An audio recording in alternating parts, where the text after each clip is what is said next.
Hearing Board. Would you please join me for the Pledge of Allegiance? I pledge allegiance to the flag of the United States of America and to the republic for which it stands, one nation, under God, indivisible, with liberty and justice for all.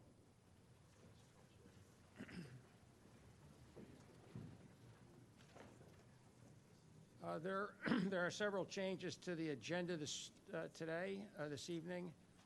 First, appeal number 3233 concerning 506 Shawmont Drive in Villanova is, with the agreement of the parties, has been continued to the December meeting of the Zoning Hearing Board. There's also appeal number 3157. The applicant is 411 West Wayne LLC. Property located at 411 West Wayne Avenue has requested an additional extension of time. Is there a representative here? Yes. Good evening. Fred Fromhold. I'm here on behalf of the owner of that property, and I think as we had indicated in our letter to the zoning board, we have an application for a building permit that is pending. We finally were able to obtain grading permits for the property, but now there is a building permit that is pending review by the township, and as the order had originally been written by the zoning board, a permit was required the application was at risk of having expired. So we have requested that we have an additional period of time. Hopefully we don't need it. Hopefully the permit will issue before it expires based on the most recent extension from the board, but we are asking for one more just in case. Okay. Well, it sounds like you're making progress. I don't see any objections. So the extension of time for six months is granted until May 5th, 2026. Thank you very much. Thank you.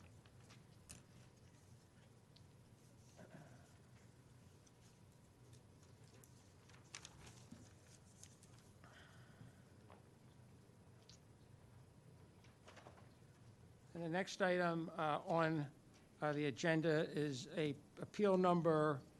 Mr. Chairman, before actually we move on, I think the parties for appeal 3233 want to put something on the record. Yes. Counsel for both parties are here. Good evening. As Mr. Nagel said, it's by agreement of the parties, an agreement between the township solicitor and myself as counsel for the applicant, that the matter be continued until the December meeting, in hope that we are able to resolve this so that a hearing would not be necessary. So that is our goal. Very good. And thank you. We appreciate the extension. Thank you. I'm assuming that you're extending all of the FEC. Yes, and I had written an email this morning. I think you were copied on it, Mr. Economides, that granted in writing an extension of time to commence the hearing. I granted the extension through the end of December, although your hearing in December, I think, is on the 18th. So, Anything further? Good evening, David Keatley Jr. here from on behalf of the Radnor Township Solicitor's Office. That's our understanding as well, and we agree. I'm sorry. Yes, David Keatley Jr., K-E-I-G-H-T-L-Y, attorney ID 314487. I'm here on behalf of the Radnor Township Solicitor's Office. As Mr. Fromhold stated, it's agreed upon continuance to December, assuming that, or hopefully you're willing to grant that. But we would expect to be back before you in December, potentially with an agreement, but we'll see. I understand there is one person here tonight who would request party status. I don't know if you want to do that tonight or take care of it in December.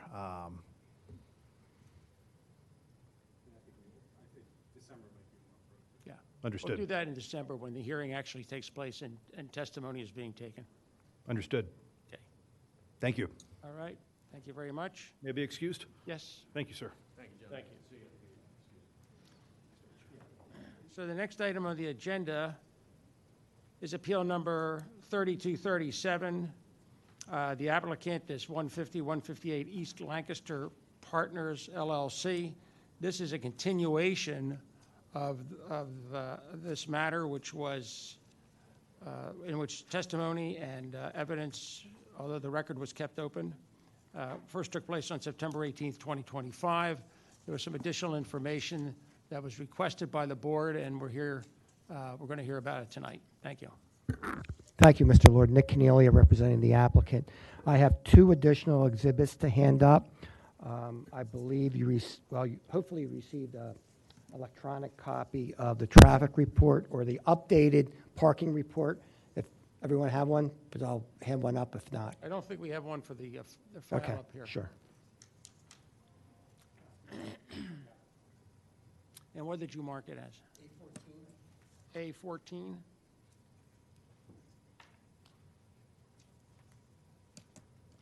Okay, do we have one for in here? And then there's an additional exhibit that you don't have, and that's A15. And A15 is only a summary of A14. It just presents it probably in a manner that may be easier to understand. So, and that would be testified to by Matt Johnson. The report is done by Mr. Tavani, who was here last hearing. Mr. Tavani is another engagement tonight. The report speaks for itself. As I said, this is an exact summary of what that report states, and this is what Mr. Johnson will be testifying to this evening.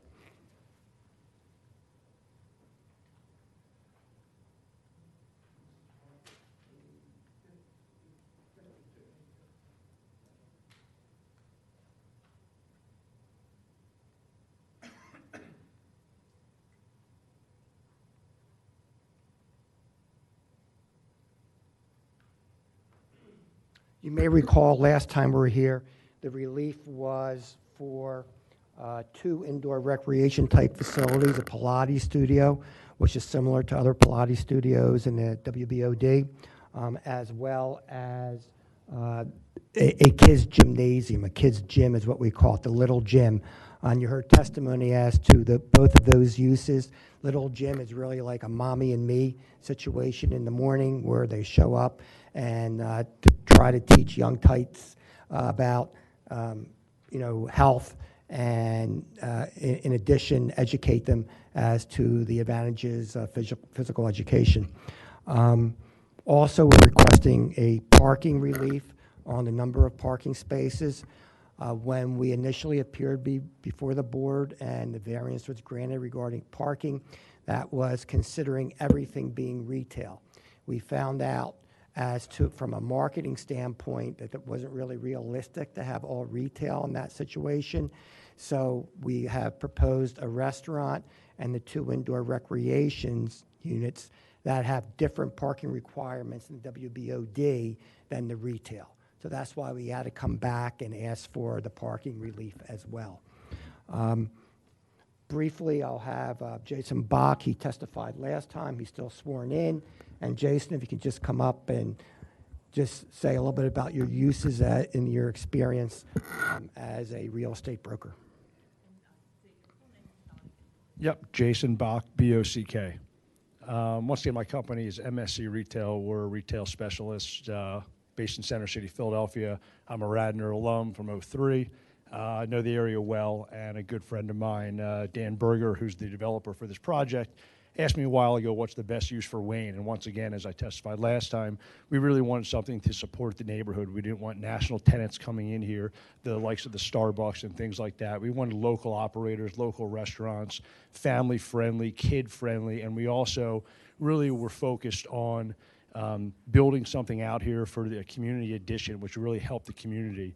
We had many restaurants that wanted to come in that were 6,000 square feet, 8,000 square feet, and that was just too large. So we really shrunk the restaurant down to under 3,000 square feet, and it's a dinner-only concept there. So we're very cognizant of dinner-only for the parking reasons as well.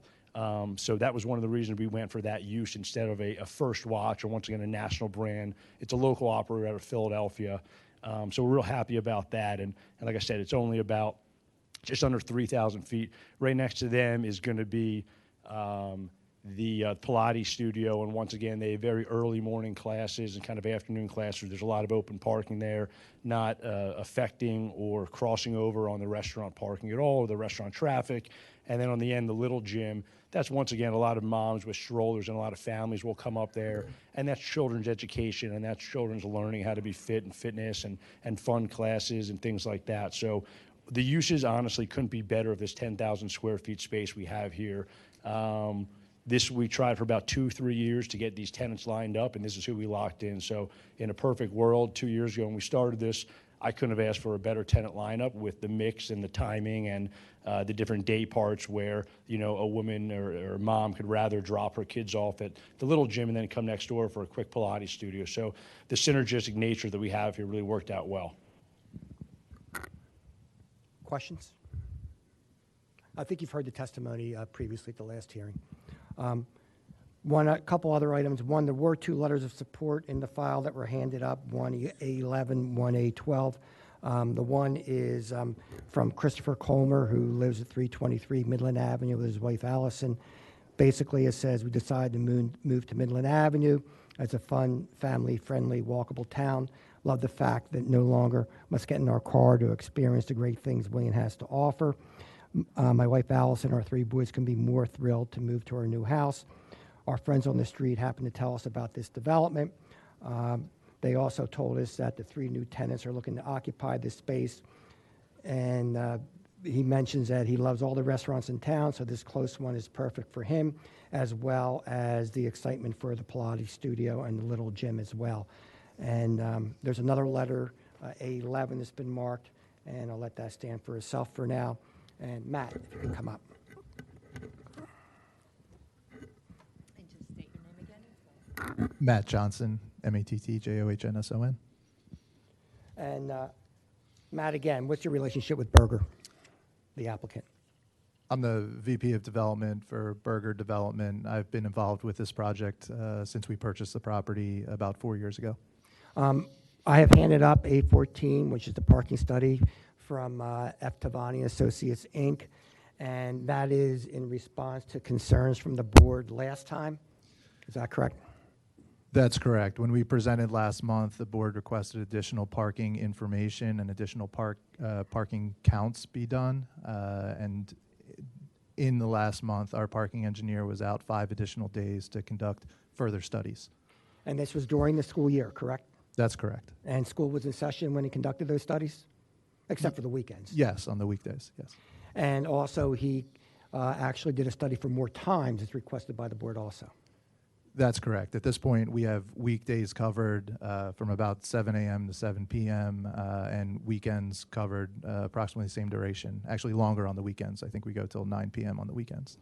Now, you prepared A15, a summary. That's correct. We prepared a summary of the parking engineers or the traffic engineers study for presentation purposes. And if you can refer to that first, what parking lots were analyzed? You didn't analyze every parking lot in Wayne, just the lots in proximity to the site? That's correct. I'll run through the lots that were studied. You can see them up on the screen. The first lot, which we refer to as Lot A, is 62 spaces. It's behind the old Margaret Quo's. Lot B. And that's a public parking lot, metered? That's metered and public parking lot. And yes. no restrictions on that lot? No restrictions, no. Okay. I'm sorry, go ahead. The second area that was studied, we refer to as B on this map here. That's parking along Lancaster Ave on the north side of Lancaster Ave from Waynewood to the Bank of America. And there's 33 spaces in that section. They're metered. There's no restrictions on those spaces. The third area that was studied, we note as Lot C. Lot C is the south side of Lancaster Ave from Wayne Ave to Luella Ave. There's 35 spaces there, and there's no restrictions on those spaces. It's also metered. The fourth area is is labeled as D. This is on-street parking along Luella Ave. You'll see that we have a footnote. There's 23 spaces here. You'll see that we have a footnote because this parking is permitted, or a permit is required for this area of parking at certain times. If you look up at the screen, you'll see we have a photo of the permit sign and the requirements. Let's mark that. That hasn't been. This is part of the summary. Okay, yes. go ahead. This is the permit parking only sign that is in the area D. It's permit parking only Monday to Friday, 8 a.m. to 4 p.m., school days only. So in times when there is a permit that's required, we exclude those spaces from the study. The traffic engineer excluded those spaces from the study. There's 23 spaces along Luella. 11 of those spaces are open to the public at all times. 12 of those spaces require a permit during school days. So only 12 of those spaces were excluded because the other 11 are open at all times. The next area would be E, labeled on the map, and this is the park and walk area along Luella. This is a permitted area. The permits are open to anyone in Radnor Township. There's 13 spaces in this area. We included all 13 spaces because the permits were available to anyone in Radnor Township. At the moment, Berger and our contractor, we are renting out 10 of those spaces for our construction vehicles to park in and the workers to park in. So we're renting those spaces from 6 a.m. to 6 p.m. Monday to Friday. So while we're renting those spaces, we excluded those time periods from the parking study. Actually, those spaces will be open. Construction will be done when the store is open. Is that correct? That's correct, but they were still excluded from the total parking available that's shown in the study. The next area is labeled as Lot F on the map. This is a Radnor Township, or this is the Radnor Middle School lot. Again, there are restrictions on this lot. It's parking by permit only, Monday to Friday, 7 a.m. to 4 p.m. during the school year. At all other times, this lot is open to the public. So this lot was excluded during the times where a permit is required and included during the times when a permit is not required. Now, looking at the parking availability in this study, again, this is all from the study itself. What did the availability show? Sure. I will note there's one more area that was studied. Our site, currently the street parking surrounding our site is enclosed in the construction fence. So there's 18 spaces that are inside of our construction fence that will be available to the public when these tenants are occupying the building. So there's an additional 18 spaces. So the total number of spaces in the areas that are studied is 218, and then when you add the additional 18 that are currently within our construction fence, it's 236 spaces.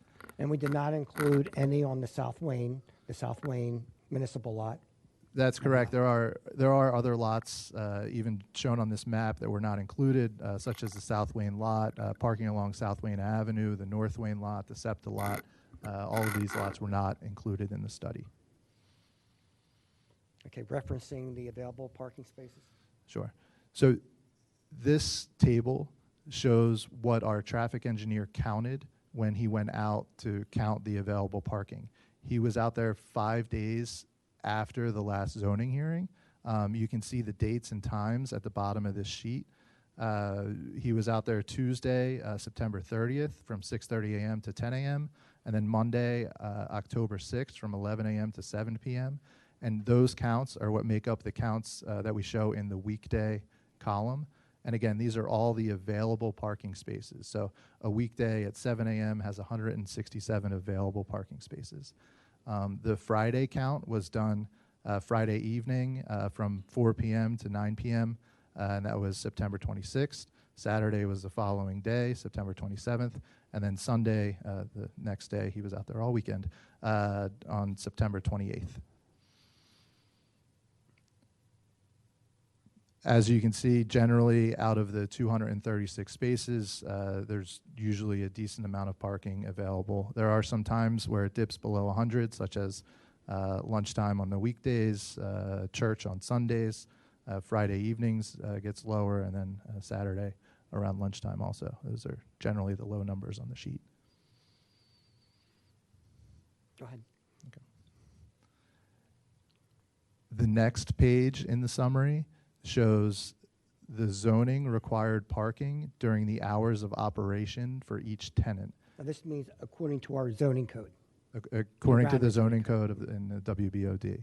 So the best way to read this sheet, again, is just to refer to the bottom where we have the little gym requires 22 spaces, and then you see the hours of operation. Strong Pilates requires 15 spaces, and you see the hours of operation. The restaurant, 35 spaces, and then there's residential overflow, which is 6 spaces, and our apartments never close, so the hours of operation are all the time. If you look at a weekday at 7 a.m., the only open tenants would be Strong Pilates, which is 15 spaces, plus the residential overflow. So the requirement there would be the 15 plus a 6, which is how you get to 21. And then once the little gym opens at 9 a.m., we add another 22 spaces to get to the 43. And then if the restaurant could be open for lunch, we add the 35 spaces and you get to 78. So what this is showing is the parking that's required in the zoning code overlaid with the hours of operation of the tenants.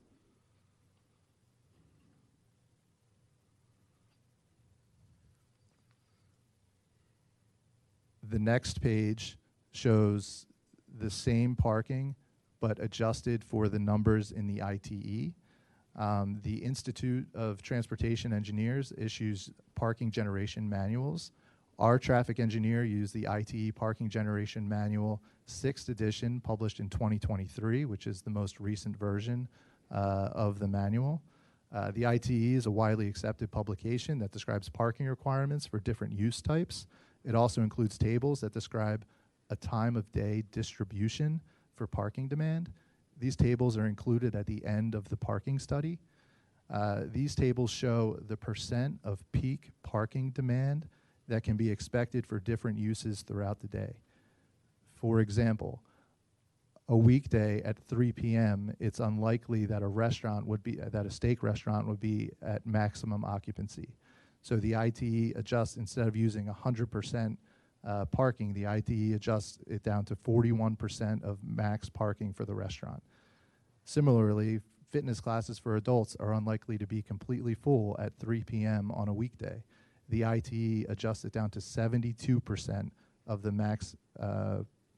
max parking requirement. There are some areas where, based on conversations between our traffic engineer and the potential tenants, that our tenants said that some of their more popular times and more in-demand times were not in line with what the ITE showed. So in those instances, our traffic engineer raised the percentage to 100%. The traffic engineer never lowered the percentage. He only ever raised it to he only ever raised it to 100. There's no middle ground there. If it was testified to that the little gym was going to be popular at a time that wasn't in line with what the ITE showed, we raised the number, or the traffic engineer raised the number to 100%. So putting the two charts side by side, you'll see that 3 p.m. time frame on a weekday where the zoning requirement may be 78 spaces. What the ITE suggests is that 45 would be required. So there is a delta between what the zoning would require and what the ITE would suggest is a more realistic scenario.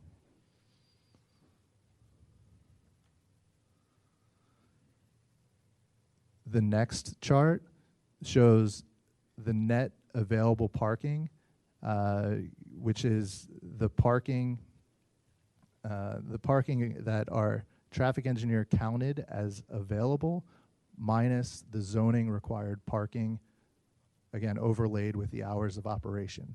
So this chart does not consider the ITE at all. It just compares the zoning number with the hour of operation, and that's subtracted from the overall parking that's available.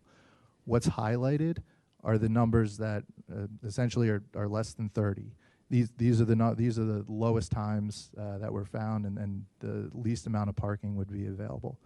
So what you see is during a weekday, again, lunchtime, you see the 27, 20, 22, 25. Saturday mornings, Saturday during lunch, 3 spaces, 15 spaces out of those 226. Sundays, it's a negative number, -6. And then, as everyone would expect, Friday evenings, 7 p.m., parking's going to be tight. So this is what is shown. It's the zoning required parking. When we overlay the ITE adjustment to that, all those 20s and 30s that we saw on the weekday, they jumped to 60 or in the 60s and 50s. Friday is still tight. Friday is still at 23. Saturdays, where this was 3 and 15, now it's 36 and 46. And then Sunday mornings during church, 26 available. So there's still, it's still more than 10% of the parking would be available in that area.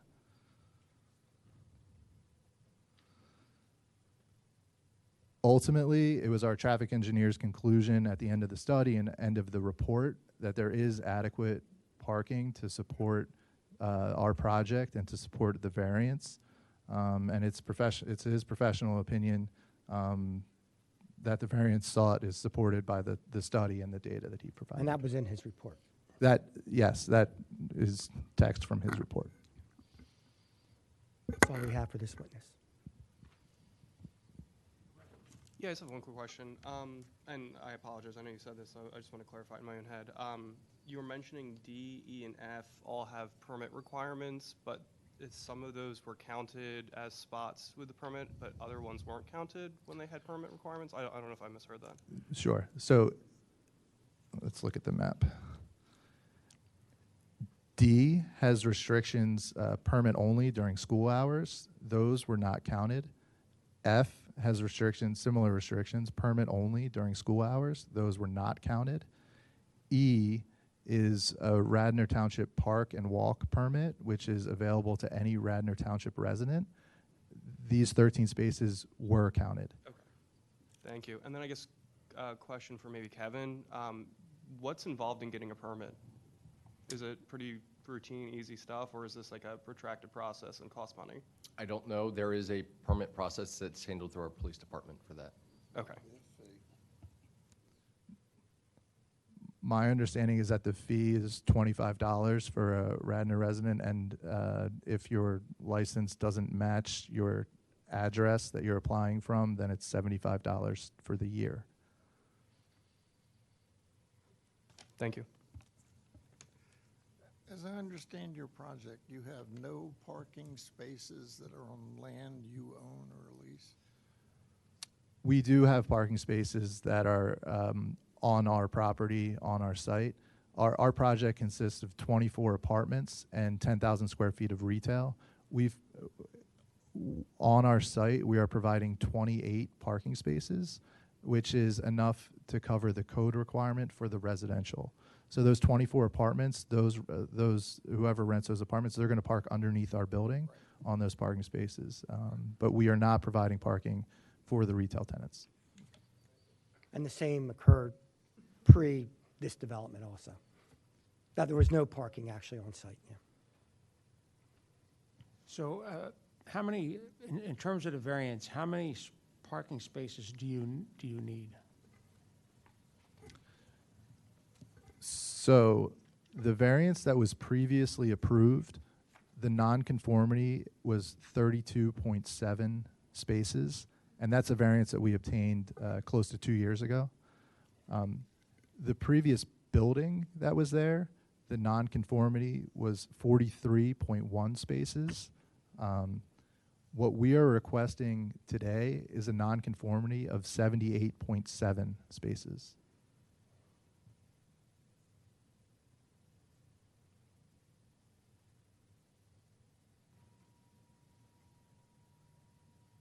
Could you go back to the that net parking document you just had up, the non-adjusted one? Sure.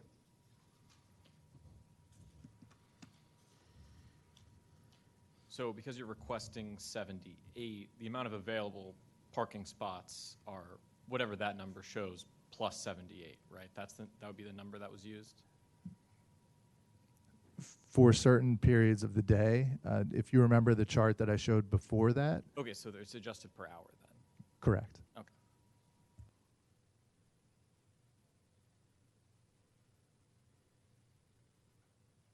Just following up on that question, the chart is then showing or calculated to show that if 78, where those 78.7 spaces would be accommodated during the various times of the day and the week. Your point is that according to your testimony and Mr. The traffic engineer, Tavani. Travanti, that there's enough surplus spaces over a period of time on a weekly basis that can accommodate and absorb these 78 additional spaces that you need. Is that right? That's correct. The only time period where there's less than the 78 available would be Sunday mornings, where you see on the chart there's a -6 number. But when we look at the ITE adjusted numbers, that brings the parking requirement down from 78 to somewhere in the 40s, which allows for 26 available spaces. Additional available spaces. Additional available spaces. Okay, thank you.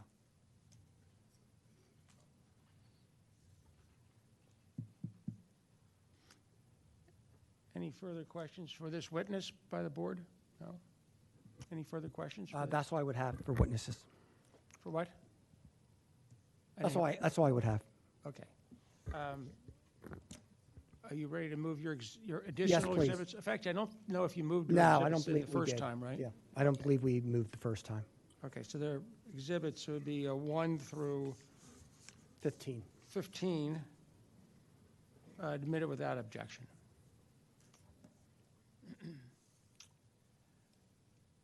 Do you want some testimony, give us some testimony on the use restrictions?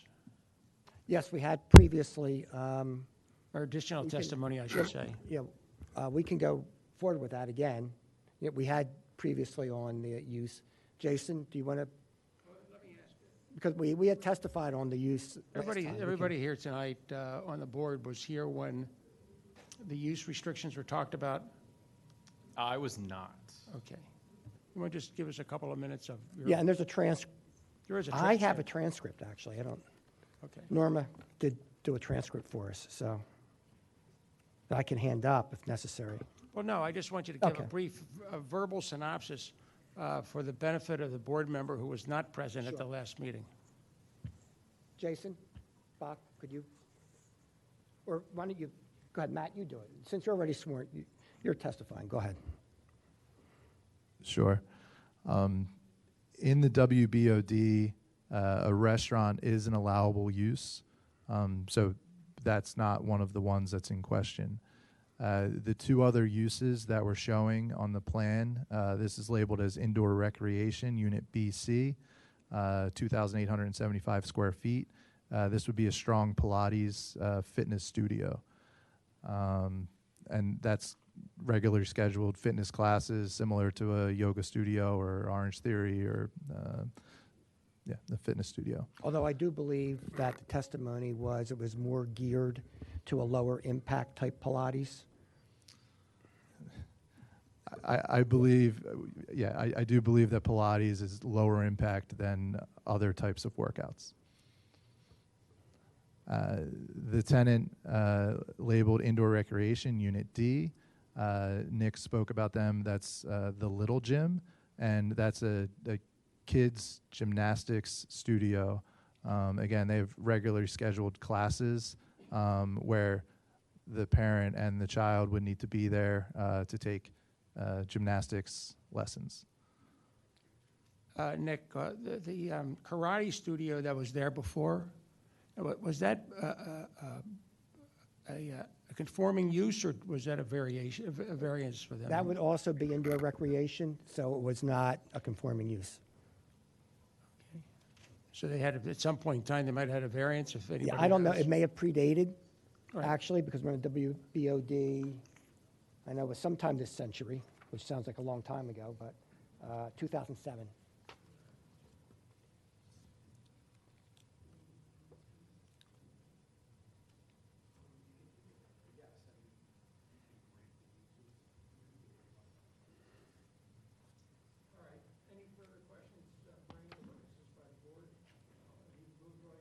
I have. I'll call for a motion. Or maybe, We're gonna, John, hold on. Yeah, public. oh, Paul, I'm sorry, public comment. Yes, any public comment? Come forward and be sworn in, please. And give us your name and address. Yes, if you'll raise your right hand, you swear or affirm the testimony you're about to give will be the truth, the whole truth, and nothing but the truth. Yes. State your full name and spell. Matthew Parker, Matthew Parker,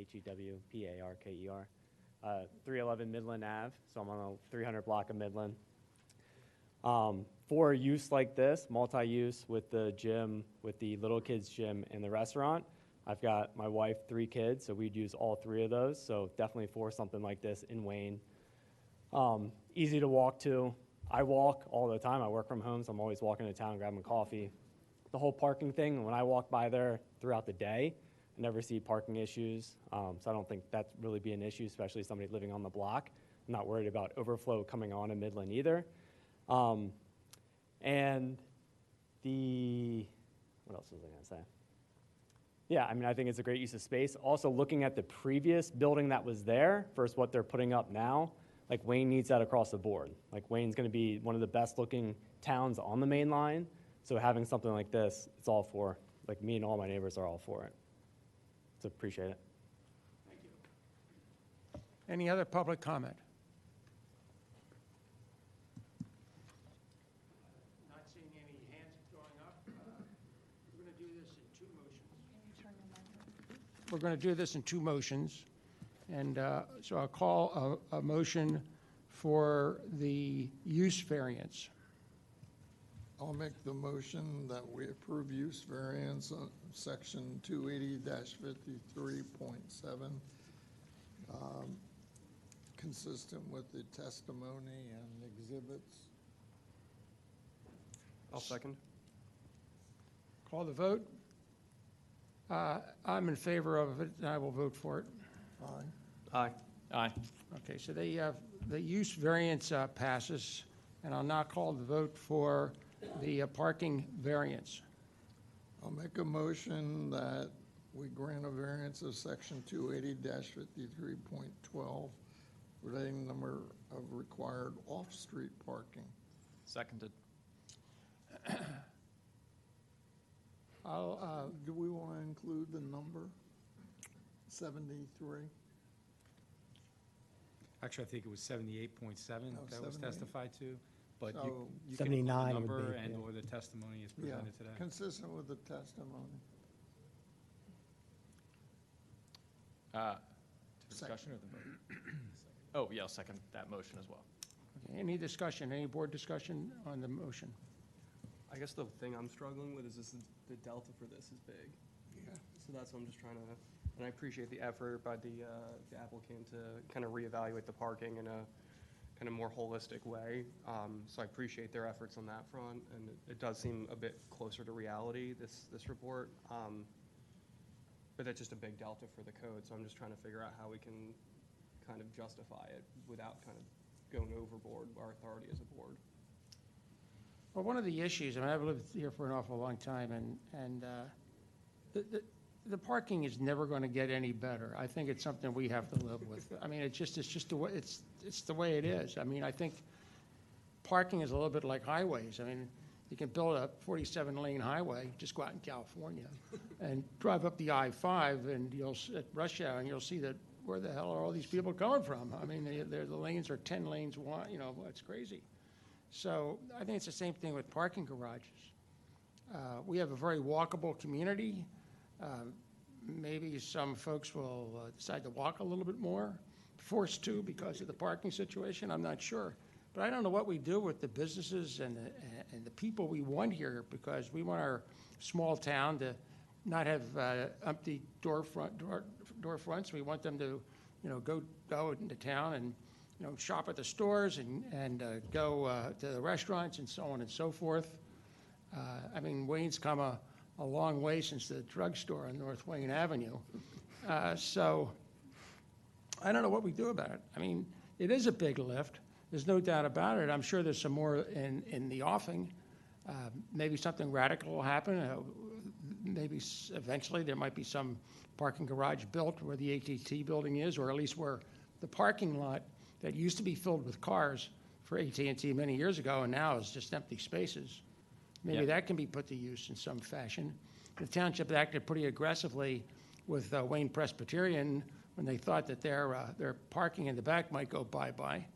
And maybe that's what needs to be done. I'm not sure, but the building's not going to stop and the applications are not going to stop either. So I'm going to vote in favor of it because I just don't think it will achieve anything except make the town less desirable if we deny it. Yeah, I tend to agree. I mean, just looking at the hours, the fact that there's well over 100 open parking spaces pretty much every hour of the day and only falling below the number requested for the variance of a single hour the whole day really jumps out at me, especially when considering that there's other lots within a quarter of a mile that aren't even counted in this total. And I think it also was telling that the report mentions how, a lot of these calculations assume that every single person is going to drive. We obviously know that lots of members of the community are going to walk. Maybe the employees might take the train or the bus. There's plenty of options, and I don't see this requiring all 78 parking spots. And considering that there's substantially more than 78 open parking spots, I tend to vote in favor as well. Okay. Any further comment? So I'll call the vote, and as I've indicated, I'm in favor, so I vote aye. As with great reluctance, I vote aye. Yeah, same, very reluctant, but yeah, I'll vote aye. Aye. And the motion carries. Thank you very Thank you. much.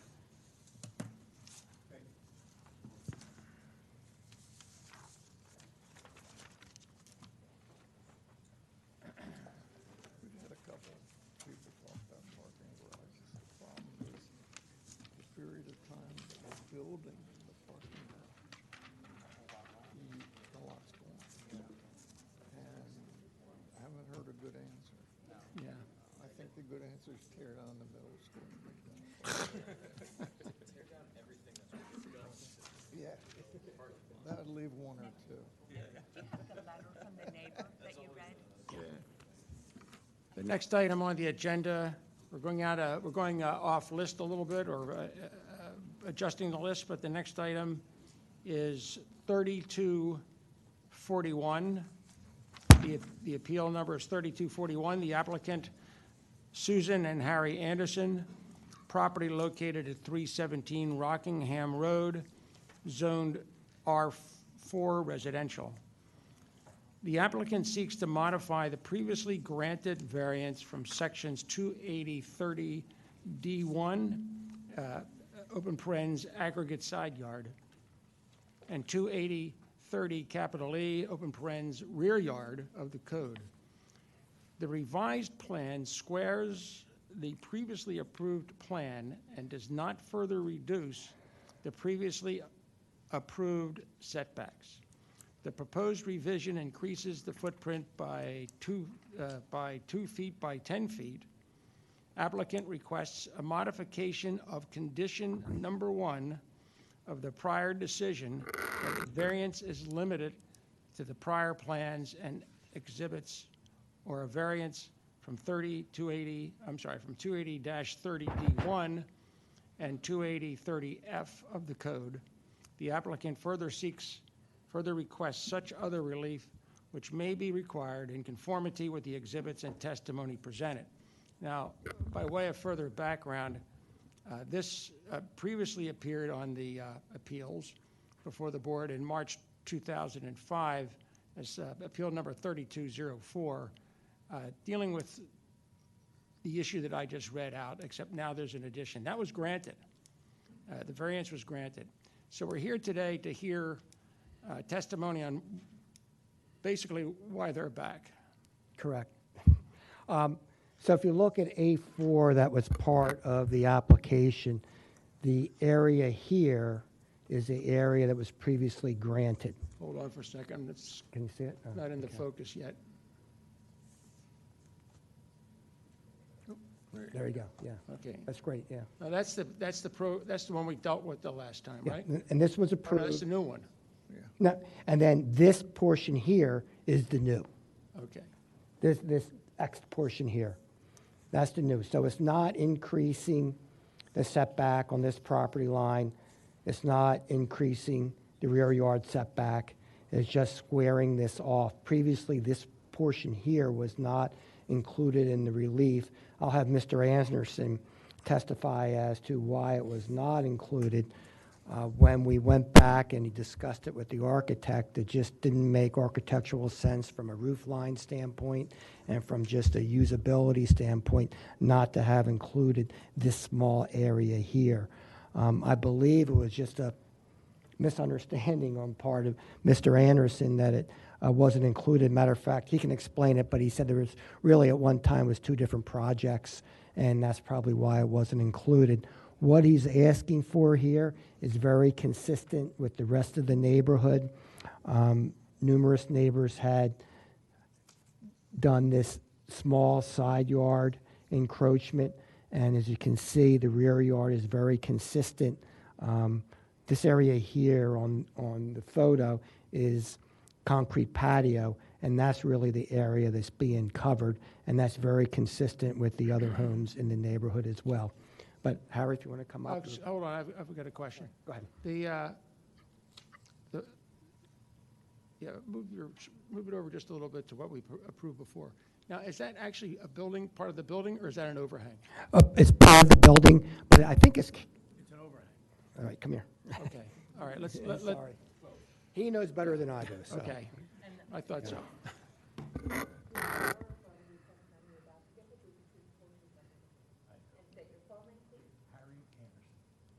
Use the mic, Harry. That's not on. Hold on, I'm sorry. There you go. Okay. So, yes, along the side of the building, that's overhanging. That's going to be cantilevered out. That's how all those constructions were done on all the subsequent houses, both on the right and the left of me. But it's living space, though. Sorry? It's not just a roof line. It's living space. Yeah, but That's actually my question. Yeah. It's actually a space, it's not just an overhang. yeah, it's space, correct. Yes. And that's what we approved the last time, and this is an extension of the living space. This 2x10 piece that you've got. Right, and it also to aesthetically make it look good. Originally, we only were going to go back, and that was our project. And then we decided, to make sense of it, we should go to the side too. And so we had two separate drawings, and we never combined them. And so I didn't realize it until we came in for the permit. And I said, oh God, we need to straighten that out, for both for inside and outside to make it aesthetically pleasing. Is this piece part of the back addition? Yeah, so that will all be one room, yes. So the roof will, The roof, yes, correct. The roof will just continue on to what we approved the last time. Correct. And this doesn't affect any percentage of coverage or any, it doesn't affect any percentage of coverage, anything like that of the ground? Right now, what that's going to cover, there's cement underneath there. Okay. Okay.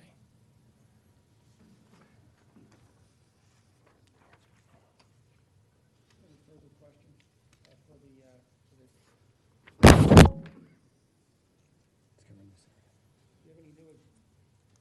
do you have any new exhibits you have to move in? I did mark, so I believe I have marked A1 through A11. Previously, they were marked or part of the packet. I would request that they be made part of the record. Many of them were exhibits that were introduced last time, almost all of them. I were. have, the ones that I have before me now are, go up to A10, A11. A11, yeah. That's the prior zoning Okay, so decision. they're accepted into evidence without Thank you. objection. Board members have any further questions for the applicant or the witness?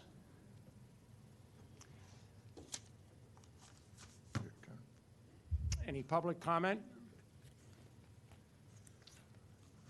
Seeing no public comment, I'll call for a motion. All right, so we're gonna do Appeal 3241, the applicant Susan and Harry Anderson, property located at 317 Rockham Road and zoned R4 residential. The applicant seeks to modify the previously granted variance from section 28030D1, aggregate side yard, and 28030E, rear yard of the code. The revised plan squares off the previously approved plan and does not further reduce the previously approved setback. The proposed revised plan increases the footprint by 2 by 10. Applicant requests a modification of condition number 1 of the prior decision that the variance is limited to the prior plans and exhibits of a variance from section 280-30D1 and 280-30F of the code. Applicant further requests such other relief which may be required with conformity with the exhibits and testimony presented here. So I have a question for our counsel. Is it a modification or is it a variance? It's a variance. Okay, so I would agree with the motion substituting variance for modification. Second. And I second that. And it's de minimis, and I think it's would have been granted the first time around if we were aware of this particular situation. And I will vote in favor of the motion. I'm in favor. I'm in favor. I'm in favor. Say the motion carries. Thank you. Thank you very much, and thank you for the courtesy of moving up. Thank you. Drive carefully. Now, don't get it.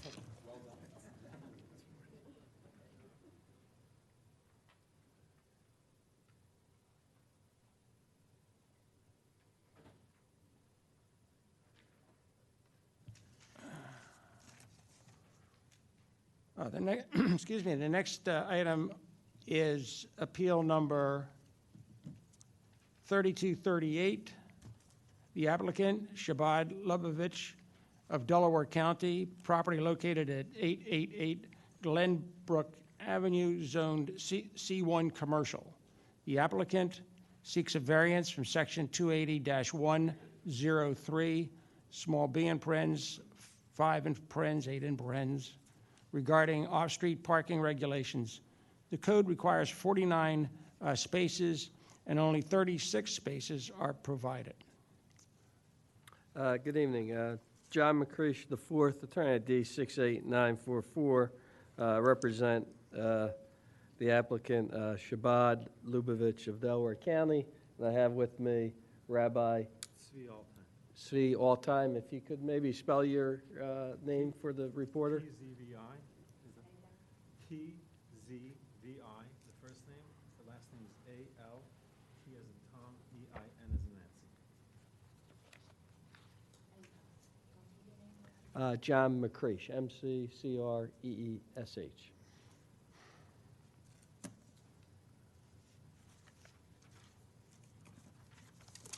I know we handed up as part of your package. I think you should have all of them, the exhibits, which would be the lease agreement, also the consent of the owner, Camden Properties, some photographs of the property, and some plans from the engineer, plot plans, and with the parking spaces. I'll have the rabbi testify, but the prior use of this building was all medical offices on both floors, and that would have required 56 spots. Right now, there's still a medical offices rented on the first floor by the engineer report that's submitted. They require 28 spots for the first floor, and the second floor, which the rabbi is renting, requires 20 spots.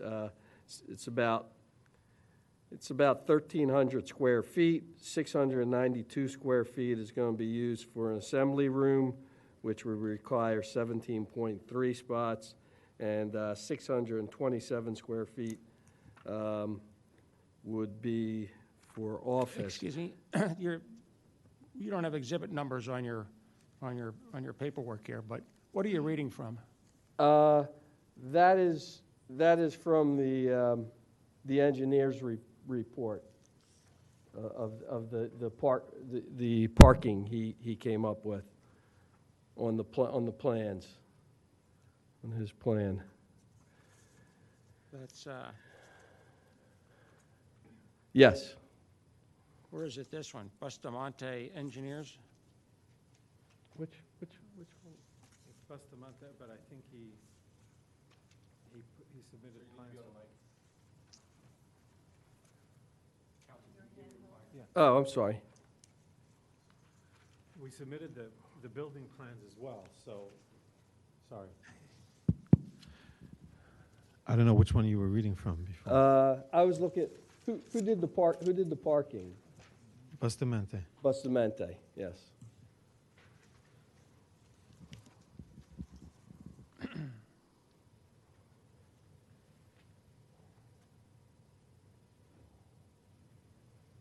Okay, so I've got a plan from Bustamante Engineers. It says on the bottom right-hand corner under sheet, it says 1 of 1, and in the square in the middle, it says parking variances. Is this the one we're referring to? Correct, yes. Okay, why don't we mark this as Exhibit B?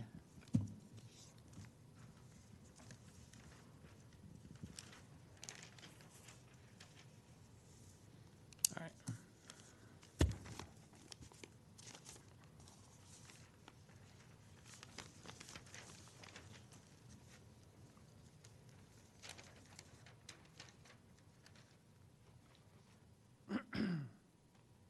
So according to this, looking at the bottom line, I guess this is where you got your application for the variance, but you have 36 existing spots and 48.7 or 49 spots are required, is that right? That's correct. I rounded it up to 49, but I think it was the 48.7. Okay. Correct.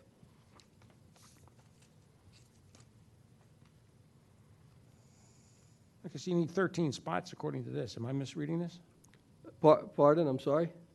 Well, if 49 spots are required and you have 36 existing spots, is your variance asking for 13? Correct. Okay. 13 additional ones, okay. All right.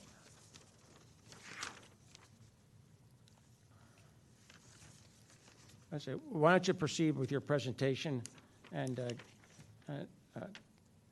go ahead, please. Okay. You want to sit down? The Do I swear you? I don't think I did. You do swear or I affirm, yes, I affirm. affirm? Do you affirm the testimony you're about to give will be the truth, the whole truth, and nothing but the truth? Yes. Thank you. And I have your name. Okay. Rabbi Alteen, could you tell the board what your proposed use of the premises are? Well, the proposed use is going to be a Jewish center, so it's going to include services, synagogue services, classes, other types of events, social events to some level. It's actually, I know there's a fairly sizable Jewish population in Radnor Township, and there isn't any other Jewish infrastructure. I mean, you're very well aware with this about the school, but that school isn't really serving the needs of the township. It's other people traveling all over. This is the first kind of synagogue, center, and so on within Radnor Township. And Rabbi, what days would you be using the services? So we would basically, I would be in there, more or less every day. But in terms of the congregants coming out, and I want to thank everybody for showing up, it would be weekends primarily. So Saturday, of course, the Shabbat services. We would also be doing other types of programming on Sunday because it's a time when people are available. There would also be evening, say a class, a couple of classes a week, or some kind of other social event in the evenings. So the thought process here is that it's not going to be almost never the same time. The offices at the bottom floor will be, we won't be using it at the same time, but the offices on the bottom floor will be. That's number one. And then, of course, obviously, the idea is that we're actually lowering the amount needed by code because, as far as I understand, the previous tenants of upstairs was also a medical office, and they would have needed another 28. So when we lower it to 20, so we're actually lowering a bit the load. So, but because it's a new use, we have to obviously, we're not just grandfathered in, which is why we're applying. And the other thing I think is, it wouldn't work for Sunday, but for Saturday, it's important to note that a number of our congregation, myself included, do not drive on Saturday, so we walk, because as Orthodox Jews. Now, not everybody who's coming is walking, but some are, so that would also lower the use as well. Rabbi, on the Saturday service, how many people do you normally have attend? It's usually between 15 and 20. Okay. And how about Sunday? Sunday, depending on the event. Also, usually, I guess, it could be as low as 5 up to 25. Okay. And you mentioned something about classes sometimes in the evening. What time would the classes be? The classes would usually be about 7:30. And would that for children or? No, so that would be, that would be adult classes. We would have sometimes, possibly in the evenings, but that would be more Sunday events for children. But that would also be, let's say, 6-ish, 6 to 7. And how many days a week would the classes be? Sometimes there'll be, we're not stuck with exactly this number, but generally about twice a week. All right. And how many people normally attend the classes? Between 5 and 10. I hope that grows. Okay. Also, there's also parking on the street, right in There is right parking. in There's front? on-street parking, Okay. yes. And you did have. I want to say I've never driven by when all the street parking was taken, or even most of it was. He did have a letter of support from the dentist that has the next door, which if I could hand up and have that marked. The dentist wanted to be here, but he was, I think He wasn't able to make it, so he gave me a letter this morning.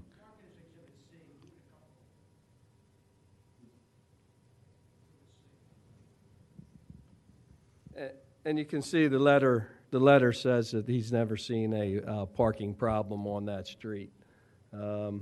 He has, like he says, he has some members from the congregation in support. Where is the dentist's office in reference to your? Next door. Right next door. Physically part of the same building? No. Okay. The next building over. Okay. And did you say that there was a medical office in your building, or on the second floor? The first floor is the first medical. floor. And are they open every day of the week? I believe so. I mean, they're not open on the weekends. They're open Monday to Friday. Monday to Friday, but they're not open on the weekends. No. Right, and they won't be there at night either. My next question was, would they be there in the evenings? No. Okay. Right. So that's why his use is really going to be opposite their use. So the whole 36 spots should be available to him unless for some reason they're working late at night or something like that. But and when he's there as his office, it's just you. And maybe there'll be another person or two for something, but never a large crowd. Right.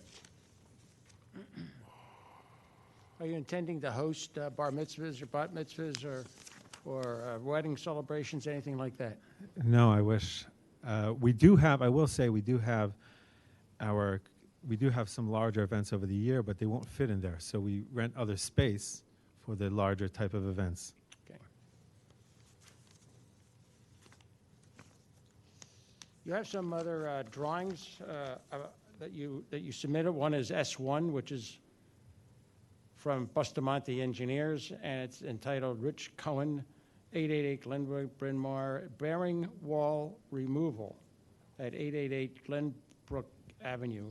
What is that all about? That is, we filed for a plan, we filed with Kevin the plans for building that we're not filing, we need no variance for that, but we just figured we'll put in all the plans just in case someone wants to see them. Okay, so Right, we'll make that, whatever the next exhibit is, D, is that what I said? Okay. Yeah, I guess it was smaller offices, so they're opening up the space for the assembly room, which was about 692 Yeah. square feet, and Right. they're taking out a wall. But again, yeah, we didn't think, we just wanted to give you more than less. Okay. So what is this other document that's in the package, which is code notes? It's got an A at the bottom with the number 100 overlaying That it. was when Office we- renovation, it says. When we filed for the permits, we needed to figure out, how it fits in with the code. So we had that went together with the building. And we filed that as well. So that's Exhibit E, and your application will be Exhibit A, which has, looks like the lease and some other documents associated with it. Correct, the lease and the consent and the lease and the consent and from the owner and a couple photos. Okay.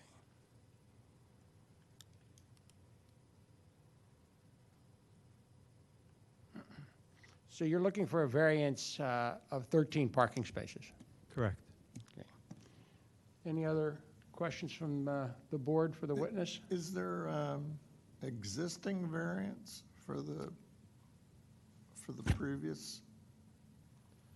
That I do not know. I believe there must have been because, as it was stated, they really need 56 for medical, because they had medical offices on both floors. So we need 49, so we need 7 less than they had. I assume they had a variance for that. The landlord did not know. Nonconformity. Or it could have been a nonconformity. I don't have that information. Yeah, the parking in that area is very difficult.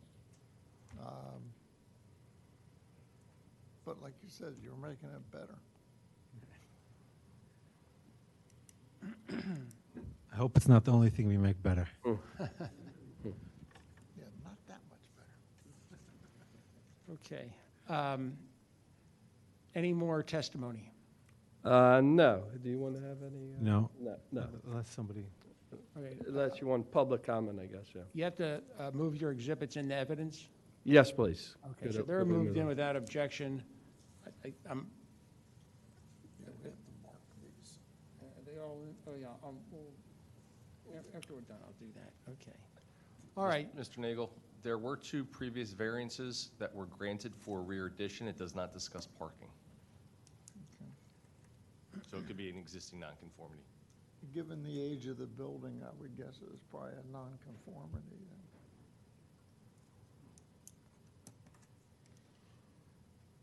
okay, thank you very much. Is there any public comment? Okay, come on forward, get sworn in or affirmed in, and give your, Yes, where you live. The testimony you're about to give will be the truth, the whole truth, nothing but the truth. I do indeed. And state your full name and spell it for me. Brian, B-R-I-A-N, middle initial R, last name Lurie, L-U-R-I-E. Thank you. Thank you. I wanted to be sure that we were clear about the fact that this is an Orthodox synagogue. It is not Reformed, it is not conservative, where people drive to services. The most popular times, or the largest crowds, are on Saturdays, the Sabbath, and also on the 3 high holidays. Those are just the holidays that an Orthodox person cannot drive. I live at 914 Weldon Lane. I am walking distance from this location. And as an example, my wife and I both will be walking to this location. So I just wanted to be sure that we understood the use of the building is specific to Orthodoxy. Thank you. Thank you very much. you affirm the testimony you're about to give will be the truth, the whole truth, nothing but the truth? I do. And state your full name and spell. Joshua Brett, Joshua, B as in boy, R-E-T-T. Like the previous witness, I too live within walking distance of this Chabad Jewish Center. I live at the Redwin Apartments, which is only about a 5-minute walk, and having this synagogue within walking distance will make it much more convenient for me and for other Jewish residents in that area. Thank you. Thank you very much.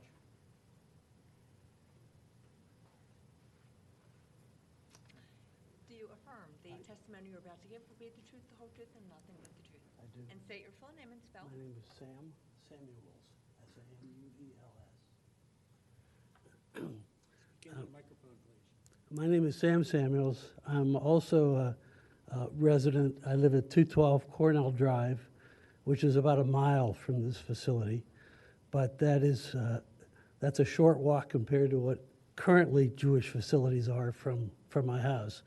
So I look forward to participating in this building when it's occupied, and I will be walking to the facility, so I won't need parking.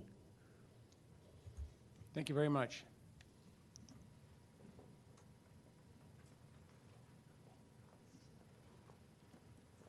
Oh. Hi. Do you affirm the testimony you're about to give will be the truth, the whole truth, nothing but the truth? I do. And your full name, please? Lisa, Lisa, Hallowell, Hallowell. I live at 466 Upper Gulf Road in Radnor. I am not walking distance to this location, really, but my children and I frequently attend events, programming, classes that are given by the rabbi and his wife. It's a really valuable and wonderful resource for us, although we would be probably using the parking spots at this facility. It is an absolute positive thing for our community. I myself and my children have found it to be very fulfilling and wonderful, and it's a really positive thing for our community here in Radnor. So we very much support this and hope that you will approve this so that we can continue to use their services a little bit closer to home. Thanks so much. Thank you very much. Yes. Do you affirm the testimony you're about to give will be the truth, the whole truth, nothing but the truth? I do. And spell your name, please. My name is Dr. Jessica Barson, B as in boy, A-R-S-O-N. I live at 117 Locust Grove Road in Bryn Mawr, and I've lived there since 2021. About since the time that we purchased our house, we've been attending events held by Rabbi Altine. Speak into the mic there. Around the time that we moved into the Bryn Mawr section of Radnor, we've been attending events held by Rabbi Altine. I have 2 children who are attending Radnor Elementary School, and it's been such a wonderful gift to have these events in the area. It would be even more wonderful gift to have it effectively in our own backyard. We're really looking forward to having a closer Jewish community in the Radnor area. Thank you. Thank you. Any further public comment? Hello. Yes. Do you affirm that the testimony you're about to give will be the truth, the whole truth, nothing but the truth? I do. And you state your name and spell. Mitchell Rosen, M-I-T-C-H-E-L-L-R-O-S-E-N, 42 Haymarket Lane in Bryn Mawr. So I just want to say we live in Radnor for 25 years now, and we go to temple. We drive into Lower Merion. There's no places for worship actually for Jewish people in Radnor Township. To my knowledge, this will be the first place to actually be in Radnor. We've known the rabbi for many years. He offers a very warm and welcoming environment for people, and I just want to totally support that this is a great idea, and I think for Radnor to have the first place for Judaic worship is very important. So I really would urge you to approve this. I think it's going to make it a much higher quality area and bring in the right kind of people. Thank you. Thank you.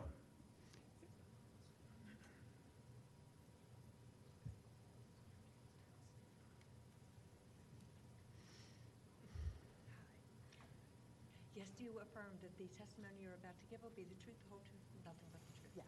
And state your name. Sharon Ritt, R-I-T-T.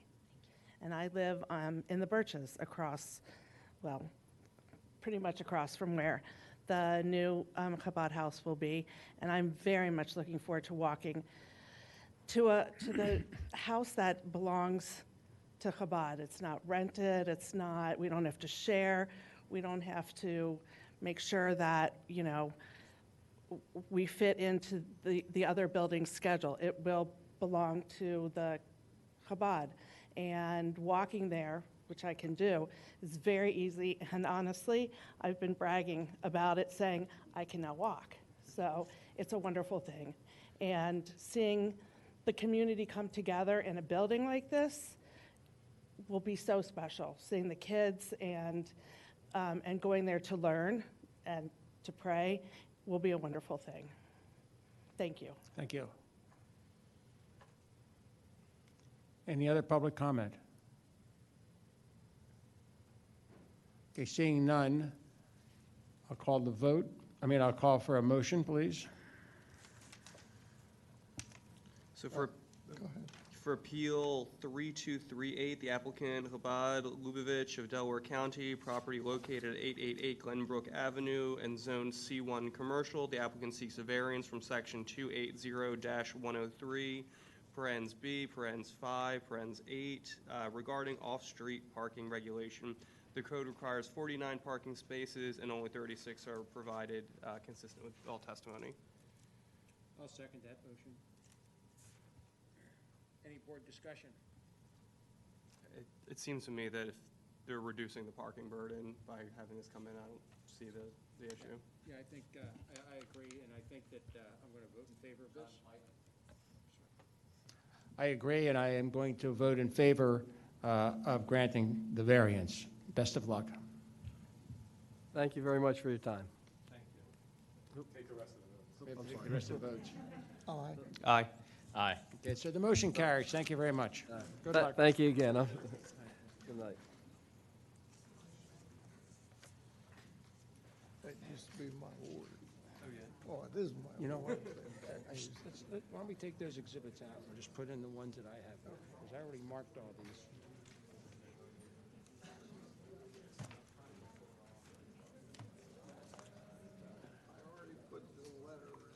Oh, you did? Okay. Oh, no, that's not, that's. Okay, so S1. Okay, so I got, where's the application? Oh, it was. Oh, it's here. Here, it's A,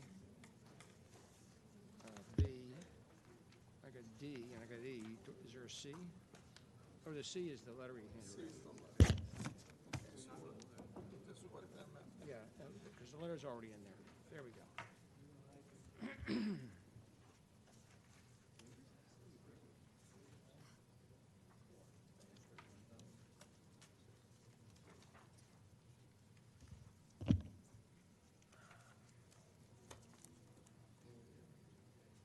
Okay, we'll need a second one. I need a second one.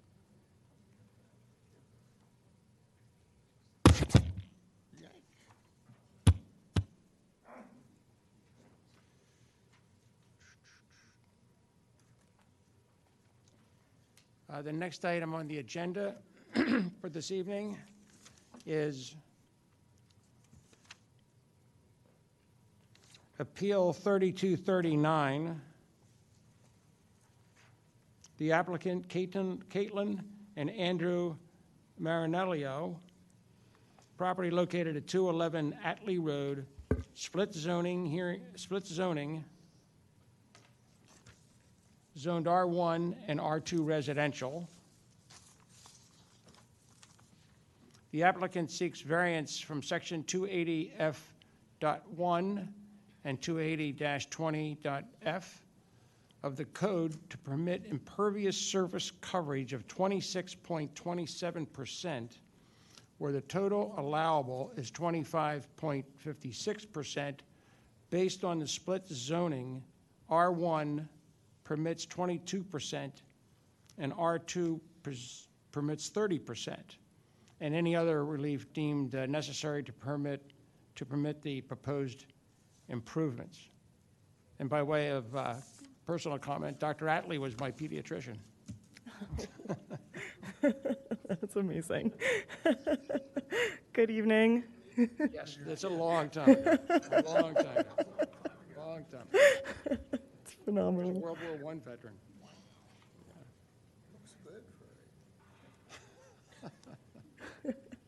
So, good evening. My name's Julie Bernstein. I'm with Kaplan Stewart. We represent Caitlin and Andrew Marinello, the owners of 211 Atlee Road, in connection with their application seeking de minimis zoning relief to allow them to improve their existing patio and add an enclosed patio space behind their home and provide more functional outdoor space for the family. This is a residential property, and it's located on the east side of Atlee Road, just south of Wayne Avenue. It's split zoned, so the front portion of the property is located within the R1 district, and the rear portion of the property is in R2. The property is 43,486 square feet, so just shy of an acre, and it's improved with a single-family dwelling and associated improvements, including a stormwater management system.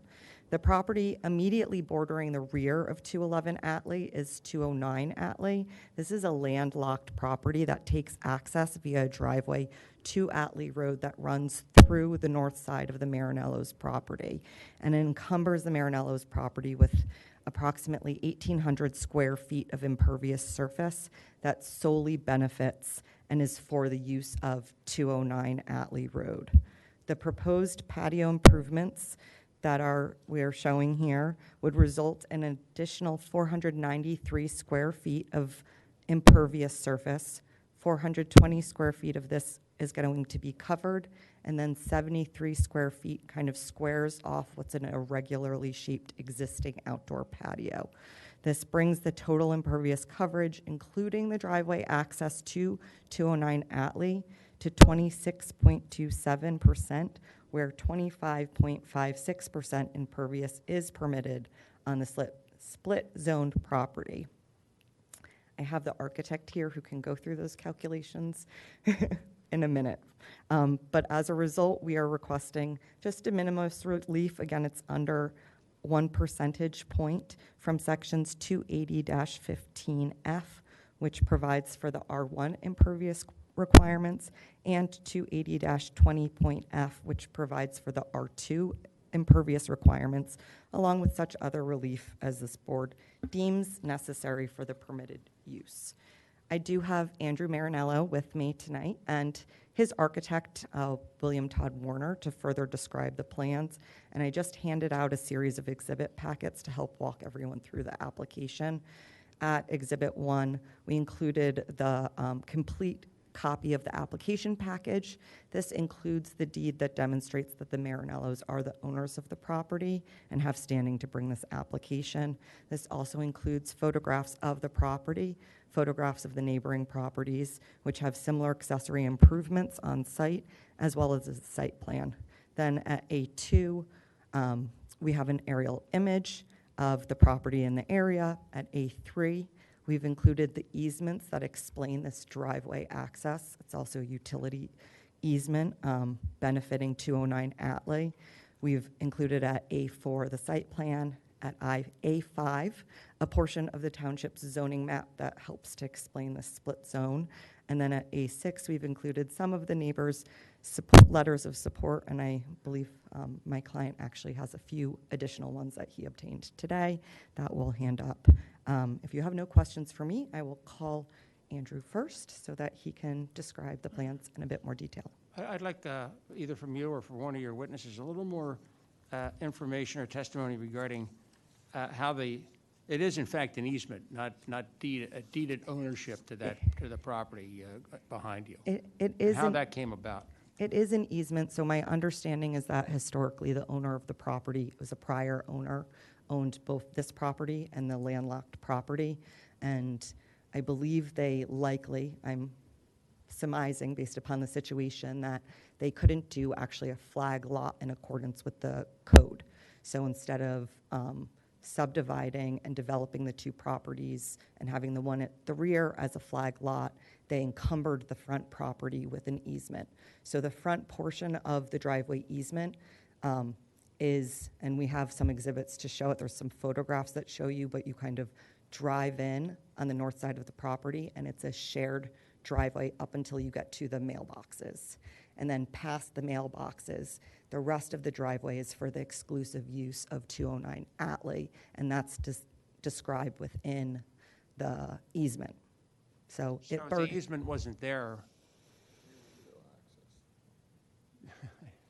but would you need the, and the house wasn't there and a few other things weren't there, you would not need this variance? That is correct. All right. All right, Shay, thank you. Go ahead. So, Andrew, can you come up? Seems like it's still a flag lot. And state your full name, please. It's Andrew Marinello, Marinello. So I've included at tab 1, I mentioned the entire application. I have put little green tabs on everyone so you can flip to it quickly. But we have the deed here, which does indicate that you and your wife are in fact the owner of this property, correct? Yes. And when did you buy the property? Summer of 22. I think we moved in August of 2022. And who lives at the property? You and your family, I presume? Me and my wife, Kate, and our 4 children. And so now turning to Exhibit A1B, which I, again, have, it's the second green tab for others. We've included a series of photographs of the property. Would you mind walking through these photographs for the board and describing what they show? Sure. So this is a view of the front of our property. This is a view of the shared driveway that we share with the Drudings behind us at 209. At the Drudings, hold on. They're at 209? They're at 209. And this is where it splits off and becomes their driveway, essentially. Exactly. So at that lamppost that you see here, everything back from there is for them. And so just to be clear, everything back is the area of the driveway that's to the left of the lamppost. Is that correct? Yes. And this grass that you see over here is also part of the easement for the 209 as well. This is just a closer look at the driveway easement back to 209. This is the rear of our house, and kind of where this area over here is where we hope to be able to put in a covered patio, and then the rest of it is just to kind of square this off. When you say square this off, you're referring to that curved? The curved part, the idea is to just make it. Patio? The curved part of the patio, we just want to square it. And next to the curved part, to the left in this photograph is where you would have the covered patio. Is that correct? Yep, where these bushes are kind of coming off the house here would be the covered patio with a roof over it. And so now if we turn to tab 2, in the exhibit packets, we have as exhibit A2 an aerial photograph. This shows your property, correct? Yes, in the blue. And now you can see in this aerial there's a house kind of directly behind your property. Is that 209 Atlee? That's 209 Atlee, correct. And that property is technically landlocked, which means it has no street frontage. Is that correct? Yes. And prior to your purchase of the property, was an easement created to provide driveway access to this property? Yes. And this is the driveway that we just discussed in the photographs that's on the north side of your property. Yep. And so turning to tab 3, we've included collectively an easement and maintenance agreement that's dated October 6, 2003, with an amendment that's dated May 19th, 2004, as exhibits A3.A and A-3.B. Are these the easements that provided 209 Atlee with driveway access rights through your property? Yes. And according to this easement, as I explained, a portion of the driveway that's closer to Atlee provides shared access to 209 and 211 Atlee Road, is that correct? That's correct. And there's an Exhibit A to the easement and maintenance agreement. It's tabbed, which includes an exhibit or an easement plan, which notes the common portion of the driveway with a crosshatch. Is that correct? Correct. So this part is shared, and then all the way back is not shared. And now this easement and maintenance agreement also provides 209 Atlee with some other rights in terms of utilities and stormwater management. Is that correct? That's correct. So now, after you purchased the property and began to live there with your family, did you determine that certain improvements should be made? We did. Obviously, with 4 kids there outside playing around in the back, as much as we can get them off the screens. And the existing patio that's there is nice, but we've found it to be a bit small for the kids, particularly if they're having friends over and the like. And so the goal is to expand the outdoor living space a bit so that there's more enjoyment outside. And did you engage an architect to design some plans to add additional outdoor living space? The architect is William Todd Warner. And yes, we did. So turning to Exhibit A4, which is at tab 4 of the exhibit packets, is this a proposed site plan showing the patio improvements that you are proposing to make to the property? Yes. So And- this area here that's kind of X'd out and shaded is the proposed patio. And so that's the additional impervious surface, and it's shown plan right to what you can see as the existing patio in the rear of your home. Is that correct? Yes.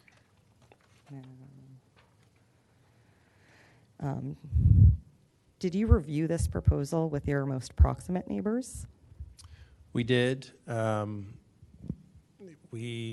I've got some letters of support as well from the Drudings at 209 Atlee Road, which is directly behind us. The Buckleys, who are directly to our right at, I think they are 221 Atlee Road. The Bucasians, which are a little bit further down Atlee Road at 225.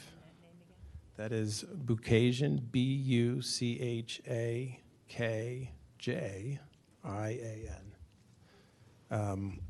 And so I have letters of support from them, and the Atkinsons, who live at 200 Atlee Road, who also have 4 kids and a crazy life, did not actually get me a letter, but I spoke to them, and they are in support of this as well. And will these proposed patio improvements be visible from Atlee Road or any other public way? No. And in your opinion, and based on your familiarity with the property and neighborhood, will the proposed patio improvements alter the character of the neighborhood? No. In your opinion, and based on your familiarity with the property and neighborhood, will the proposed patio improvements substantially or permanently impair the appropriate use or development of any adjacent property or be detrimental to the public welfare? No. And now I did include a couple of the letters in support at tab 6, Exhibit A6. I would ask if we could submit the additional letters and just have them collectively marked to make that easier for the record. Yeah, that'd be fine. You say they're part of A6? That's correct. Yeah. Does that work for you?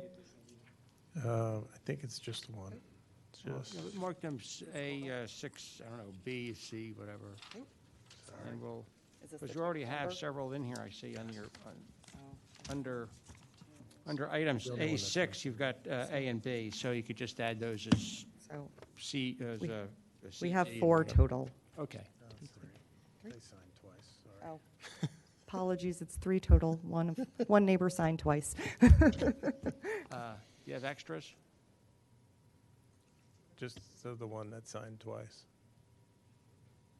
Well, that's it. We'll take those copies from you and we'll put them in with our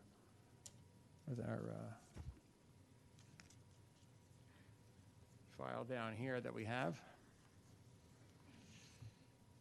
So I don't have further questions for Andrew. You might, but I would call the architect next to provide some more technical information. I might have missed this while I was looking at some of the paperwork. Is there a drawing in here of the proposed a squared off patio? Yes, it's at Exhibit A4, I believe, is the full site plan.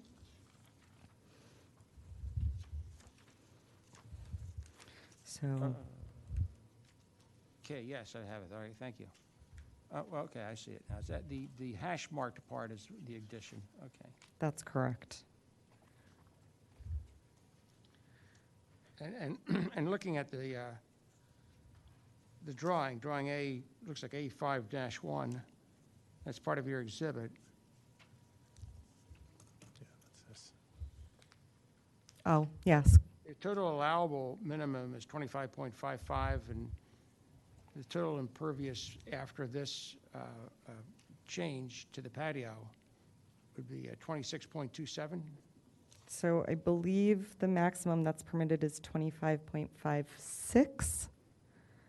You might have said 55, and what we are requesting would be impervious coverage of a maximum of 26.27%.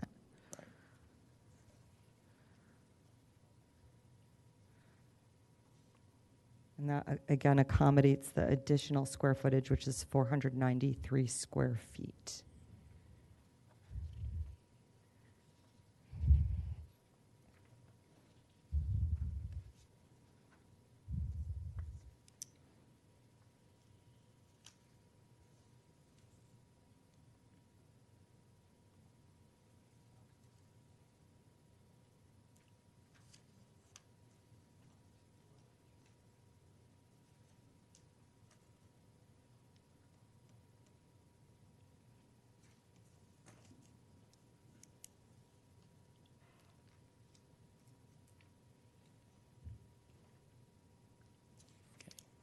Board have any, excuse me, any questions for the witnesses, for the witness and the applicant? No? So again, I do have the architect here to provide a little bit additional, if that's helpful to you. Again, he can just discuss the calculations of the split zoning. We did include a portion of the map that shows that the property is split zoned, but I can hand it over. It's up to you if you want to put them on. A quick question, you're not covering the existing patio? No.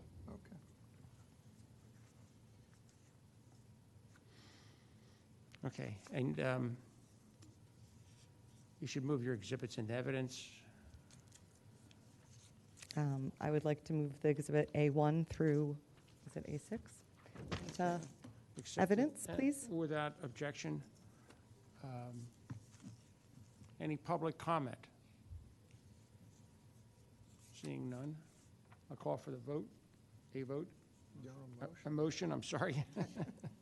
Sure, I'll motion that Appeal 3239, applicants Caitlin and Andrew Morello, property located at 211 Atlee Road, be granted their variance from section 280-15.f and 280-20.f to permit impervious surface coverage of 26.27 in accordance with the testimony and evidence presented.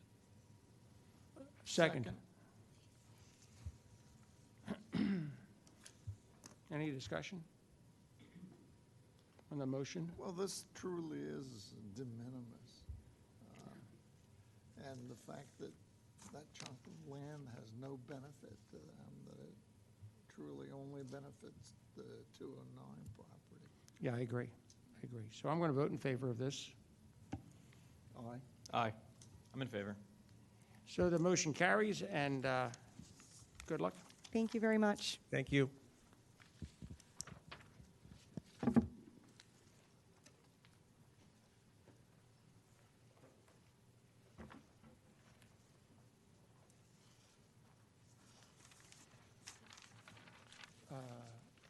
You have all of this, right?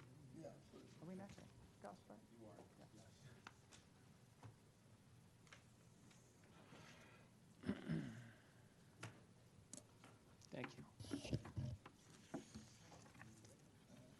Okay, the next item on the agenda this evening is appeal number 3242. The applicant, William Levis, property located at 712 Malin Road, zoned R1 residential. That's not us, sorry. Oops.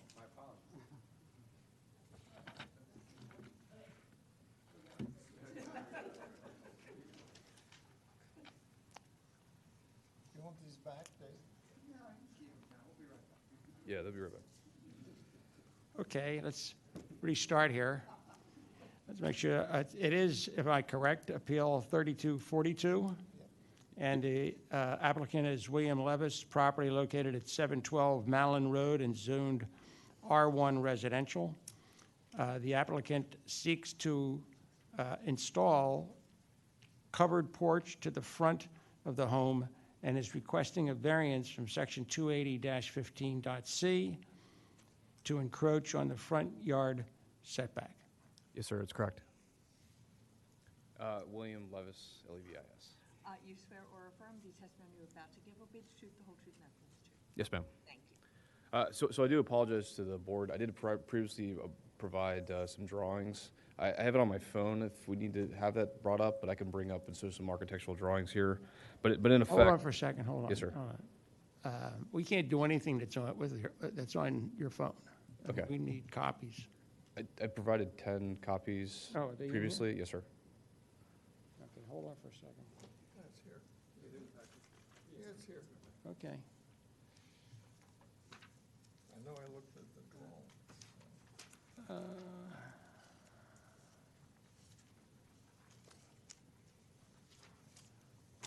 All right, we have folks at home that you can put it on the table, whatever exhibits you're going to have. Okay. And the people at home can see it. Okay. So, No, sir. I don't have an additional copy. Okay, I can do this. Thank you, sir. is that the one from this file? No. Okay. Okay. Did you mark your application, the first page, of course, that's Exhibit A. Did you mark any of the other exhibits? No, sir, I did not. All right, here's what we're going to do. We're going to go back to the one that was before you that I Sure. called accidentally. And you're going to sit down, mark your exhibits, and then we'll start with, okay? Just start with A, B, and, the application in all these pages is A. Then everything you're going to refer to, including the plans, the drawings, anything like that, mark those as subsequent. Yeah, you can hold on to that one. Is there another copy that I can mark? Yeah, here. Okay. Dave? We're back. All right. So we are Appeal 3239. Right. 3230, 3240, sorry. Boy. oh, actually, aren't you 3243? You can We be are- whatever you want, actually, but. Yeah. 3240. I can take 3243 if anybody. Okay. Happy to help. We'll see how it goes. All right, so this is appeal number 3240. The applicant is North Wayne LLC. That's right. Property located at 118-120 North Wayne Avenue in Zone Wayne Business Overlay District. Applicant seeks to develop the subject property as a mixed-use development. Applicant is seeking the following relief: variance from section 280-53.12 with respect to off-street parking. Variance from section 280-104 with respect to off-street loading, and such other relief as the board may deem necessary. That's correct. Thank you all. David Falcone here on behalf of the applicant. which again is North Wayne LLC. That is the owner of the properties at 118 and 120 North Wayne. Y'all will probably know them as the dry cleaner and 118 North, the restaurant.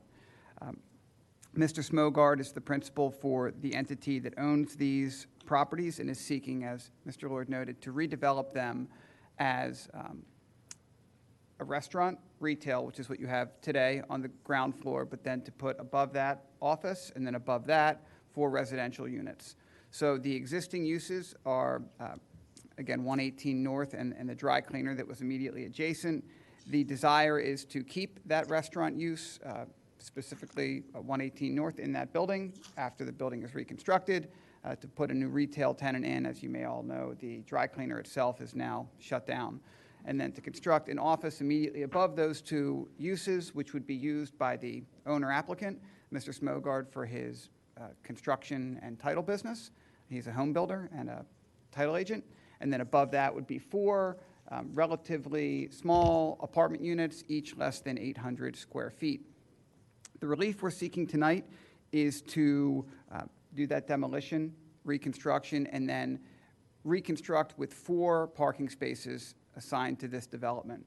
There are approximately 4 spaces there today located to the rear of the property that serve these properties, but we'll get some testimony in a bit that will explain that there's an access easement located to the back that serves kind of all of those properties out along North Wayne, and it would be how these 4 units take access. The 4 spaces that we are proposing are intended to be used and designated for the residential uses, and the existing uses would continue to use their parking as they do today, which is public parking. As part of this application, an initial step was taken to submit a sketch plan, which was reviewed by the Planning Commission, and we were given feedback during that process to seek the 4 spaces that we're before you tonight with. Initially, the plan that we had drawn showed 7 spaces and would require some reconfiguring of the use of that easement. The Planning Commission was relatively adamant that we come back with no more than 4. In fact, debated in our last Planning Commission meeting when we were there seeking the recommendation for this hearing that we come back with less than 4, even 0.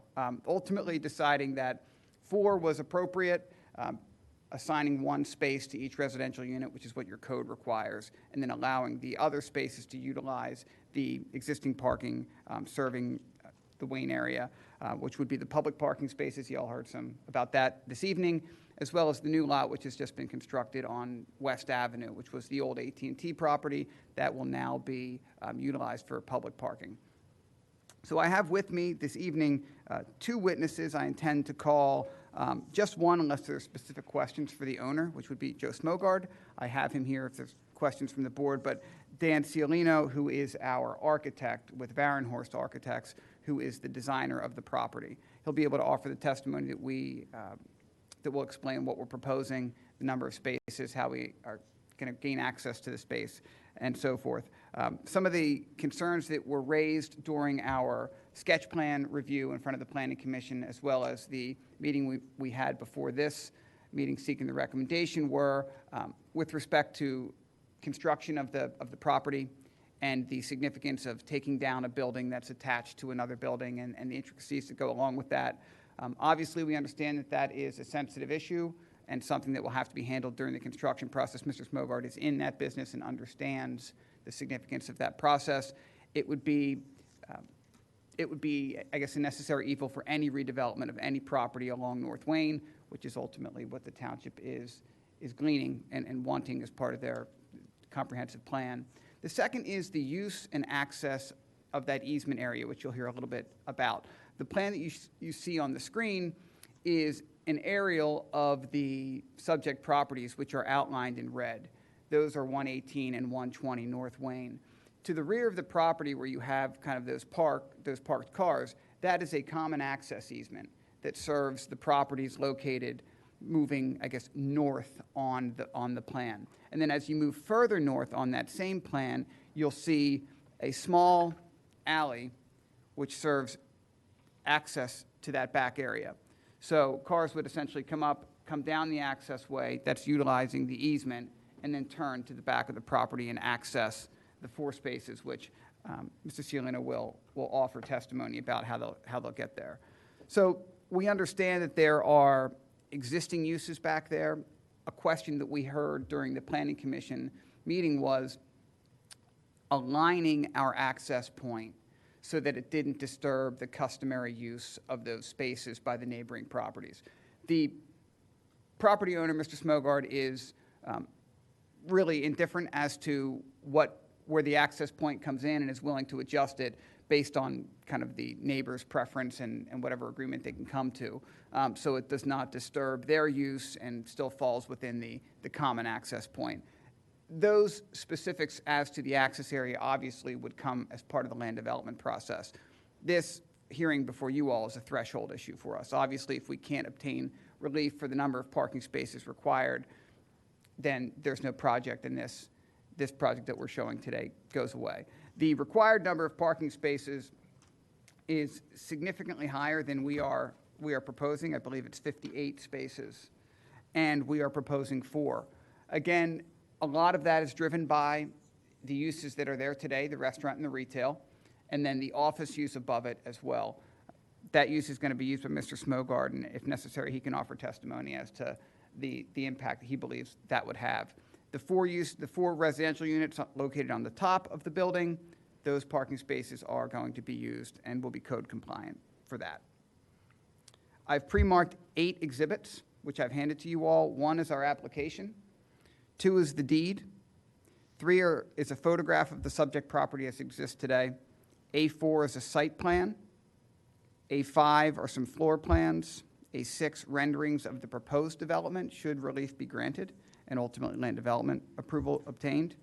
A7 is the CV of my architect, and A8 are some aerial photos, and A8 is what you see on the screen right now. So if there are no questions for me specifically, I can have Mr. Ciolino sworn, and I can have some questions for him. Any questions at this point? I guess just my own question is, the applicant was going to have an office there. Where do you intend to park? If there's 4 spots for the apartments, but you have an office space, where do you intend to park? So Mr. Ciolino is not the applicant, that's Mr. Smogard. Okay. So I can have him sworn. Perfect. Whenever we get to it. Yeah, we'll have Mr. Smogard offer the first testimony then. We'll get some basics as to his business, use, and then we'll get into the specifics. I think that might be best. Joe, can you get sworn?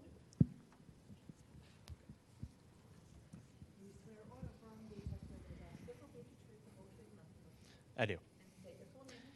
Joseph Smogard, S-M-O-G-A-R-D. Joe, you heard my intro for the project, is that correct? That is correct.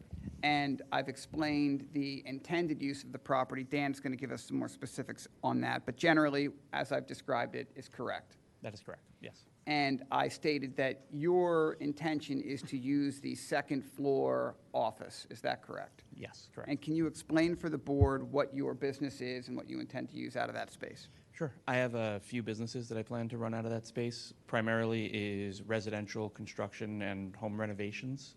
So it's going to be kind of a design showroom. I also have a title insurance company and a home and auto insurance company.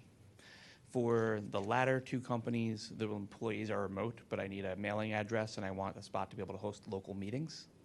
For the residential construction, it is going to be a design showroom. Currently, I do full gut renovations and ground up new construction home building on about 7 properties a year. So I do plan on using the space, but it will not be really heavily used because it's going to be a spot for our showroom when we have buyers looking to design that we can bring in and have meetings. For title insurance, it would also be a spot for closings. And that use is, during bank hours, 9 to 5, midday, when North Wayne Ave is typically at its, I'd say, least packed time. And those are, typically in the realm of half hour to 45 minutes at a time. And Mr. Smogard, you are aware of the Wayne Business Overlay parking permit for the users, the discounted rate offered by the township, correct? Correct. And that is approximately $1.30 per day to that you, as an owner of a building, could buy essentially use of the lot. Is that correct? Yes. And it would be your intent to purchase one of those parking permits in one of the public lots to serve your parking needs? Absolutely. Is it just the one spot for yourself and none for the, I guess you're going to have employees coming in and potential customers come in to check it out? You'll just leave them to the public parking? I'm not sure, to be honest, I have no idea how many I'm allowed to buy. Yeah, you can buy some. I guess the question is when, because those are purchased in advance, is it your intent that the people that would visit your shop would use the general public parking available? For consumers, anyone who would be an employee I would be absolutely open to buying them space. And can you explain to the board how many employees you anticipate collective for all of your businesses in that space? At any given time, I would not expect more than probably 3 to 4 employees maximum in that space. And realistically, everyone's remote work now, and it's hard to bring them back. So it would probably be closer to 1 to 2 at any given time, but call it a busy Friday on the end of June with a lot of closings, and maybe there's 3 or 4 employees. That's all I intend to get from Mr. Smogard at this point. The rest of the testimony I intend to get from Dan. Any further questions for Mr. Smogard? Okay, thank you. Thank you. All right, Dan, can you get sworn? You swear or affirm the testimony you're about to give will be the truth, the whole truth, nothing but the truth. I do. And state your full name and spell it, please. Daniel Cellino, Ciolino. And Dan, by whom are you employed? Varenhorst Architects. And what's your position with Varenhorst? I'm an architect there. And how long have you been there? 6 years. And we've marked Exhibit A7, a copy of your CV. Is that an accurate depiction of your professional experience and educational experience? It is, yes. And have you previously offered testimony in Radnor and other townships with respect to architecture and design? I have, yeah. I'd like to have Dan moved as an exhibit, as an expert in architecture and design. Without objection. Thank you. And Dan, did your firm prepare the plans that we've marked tonight, A5 and A6? We have, yes. Okay, let's turn to A5, please. And you were prepared personally in preparing, you were involved personally in preparing these plans? Yes, I was. And you're obviously familiar then with the subject property? I am. And you're familiar with what's being proposed? I am. And what is being proposed is shown on Exhibit A5, is that correct? That's correct. Can you walk through the proposal with the board, please? Sure. So let's start at the bottom of the page. Drawing number 1, that's the ground floor plan, which there's restaurant and retail space facing North Wayne Ave, and in the rear of the property, the west side of the property, drive access to 4 parking spaces. Second floor is dedicated entirely to commercial office space. And the third floor to 4. You're turning the page. I'm turning the page, correct, to A102. The third floor at the bottom of the page here, drawing number 1, shows 4 apartment units. They're rental apartment units and adjoining roof decks. Sorry. Are these just studios? No, Or- they're 1-bedroom units. Okay, but they look like studios, just because it's a singular, like where's the kitchen and the bathroom and all that stuff for these? Is there like a shared facility? Is this just a bedroom? No, the kitchen, bathrooms, it will be 1 kitchen, 1 bathroom per apartment unit in these plans. Yeah. Go ahead, and I guess we want to talk about the And- final depiction there? And drawing number 2 at the top of the page is the roof plan where we intend on having a green roof. This is in part to handle stormwater. And so you understood that we're here tonight seeking relief with respect to parking. So were you involved in calculating the necessary parking, and have you evaluated the parking needs for these different uses? I have, yes. Looking at the first floor of the proposed project, how much parking would be required by the current code? So the restaurant space would have approximately 26.67 spaces, and the retail space 2.56 spaces. And how did you calculate those numbers? Those are calculated based on the Radnor code, which specifies one space for every 350 square feet of retail use. And so the retail use is 897 square feet. And then with the restaurant use, it's one space per 3 seats plus one space per 2 employees of the restaurant. The restaurant will have approximately 65 seats and 10 employees, so that will equal the 26.67 parking spaces. And these are existing uses? Yes, they are. And so next, looking at the second floor, which is the proposed office, what is required by the code for that use? The office is one space per 250 square feet, and that would total 23.57 spaces. And how many square feet is the proposed office again? 5,893. And then looking lastly at the third floor, you heard me mention earlier that we are providing 4 spaces for the 4 residential units. How many are required by code? One per apartment unit, so long as the apartment units are below 800 square feet, which they are. Okay. If we turn now to Exhibit A4.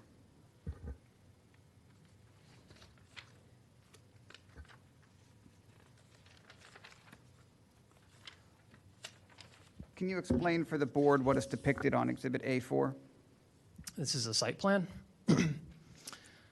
And on the site plan, there's an area that's shaded in gray. What is that area? That is the area of building on the second floor. So at the west side of the property here, there's 4 parking spaces. That is built over by the second floor. So the parking area, the ground area is beneath what is going to be proposed building? That's correct. And can you identify specifically for the board the area that the 4 spaces we're proposing? Yes. So I'm just going to outline it here with my finger, and then they're numbered on the plan here, 1, 2, 3, and 4. And you outlined that to the rear, the west side of the plan, in that gray area. ADA 1, and then 2, 3, 4 are the spaces. That's correct. Now, you heard me mention a little bit about the existing access easement, correct? Yes. Can you identify that access easement on this plan for the board? So that access easement is along the west side of our property and extends north to the alley easement. So it begins about 10 feet into our property, so this line right here, and goes all the way back to the alley easement back here. And when you say this line right here, just for purposes of the record, there's a dashed line right below a number that says 24.99. That is the beginning of the access easement, is that correct? That's correct, yeah. And it states access easement terminus, is that correct? That's correct. And then you moved north inside of a hashed line, and that is the easement area, is that correct? That's correct. And it's depicted with a 20-foot wide common access easement designation on the plan, is that right? It's a 25-foot wide. I'm sorry, 25-foot wide. And as you move north in that access easement, how would a vehicle get from North Wayne Avenue to the rear of the property? They would enter at the alleyway that has a curb cut off of North Wayne Ave. That alleyway goes from North Wayne Ave west until it interacts with the access easement.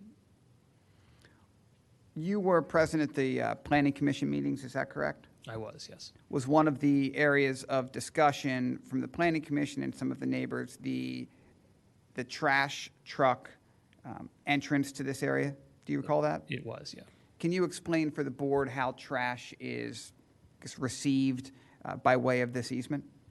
Sure. So in general, the trash truck backs into the alley where it picks up trash at the northwest corner of this drawing. The dumpsters are moved by our property and the adjacent properties to this northwest corner. If you turn to Exhibit A8 again, the second sheet, please.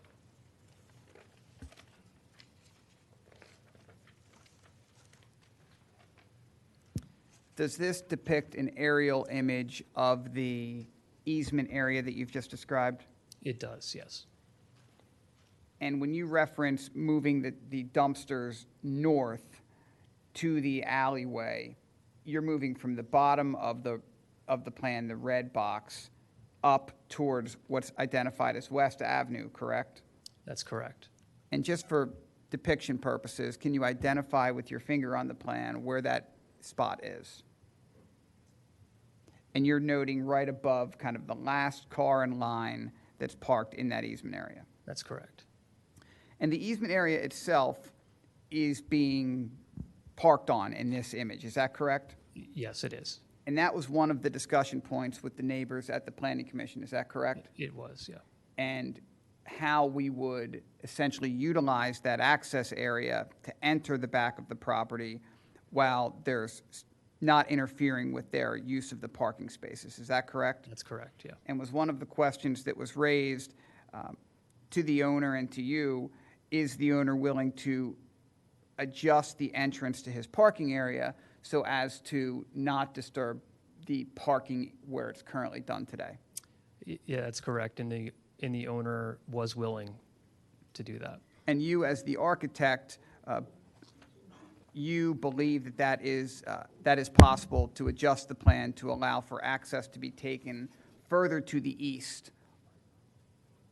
Is that correct? Yeah, that's correct. And still enter the parking area that you've depicted under the existing building? Yes.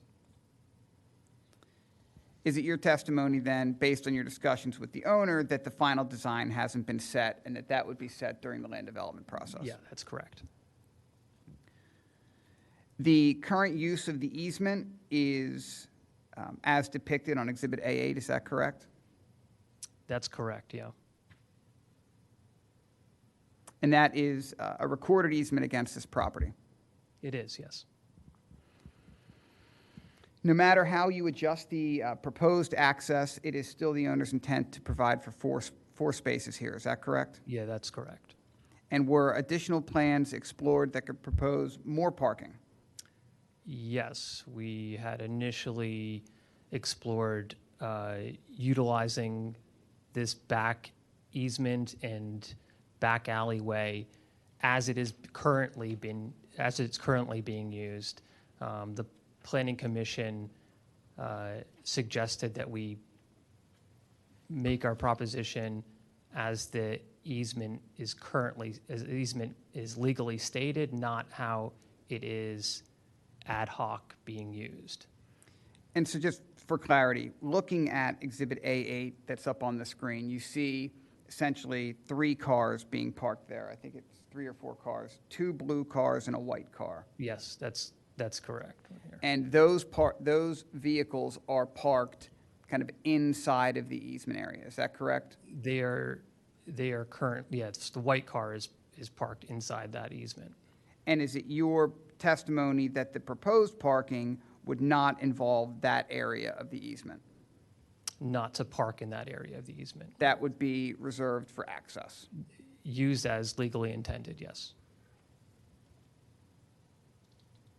Is it your testimony then, in order to provide additional parking on this project in excess of 4 spaces, it would need to then encroach into what would be the legal use of the easement area? It would, yes. And you heard me mention that the 4 spaces being proposed are being proposed for the 4 residential units. Is that correct? Yes, that's correct.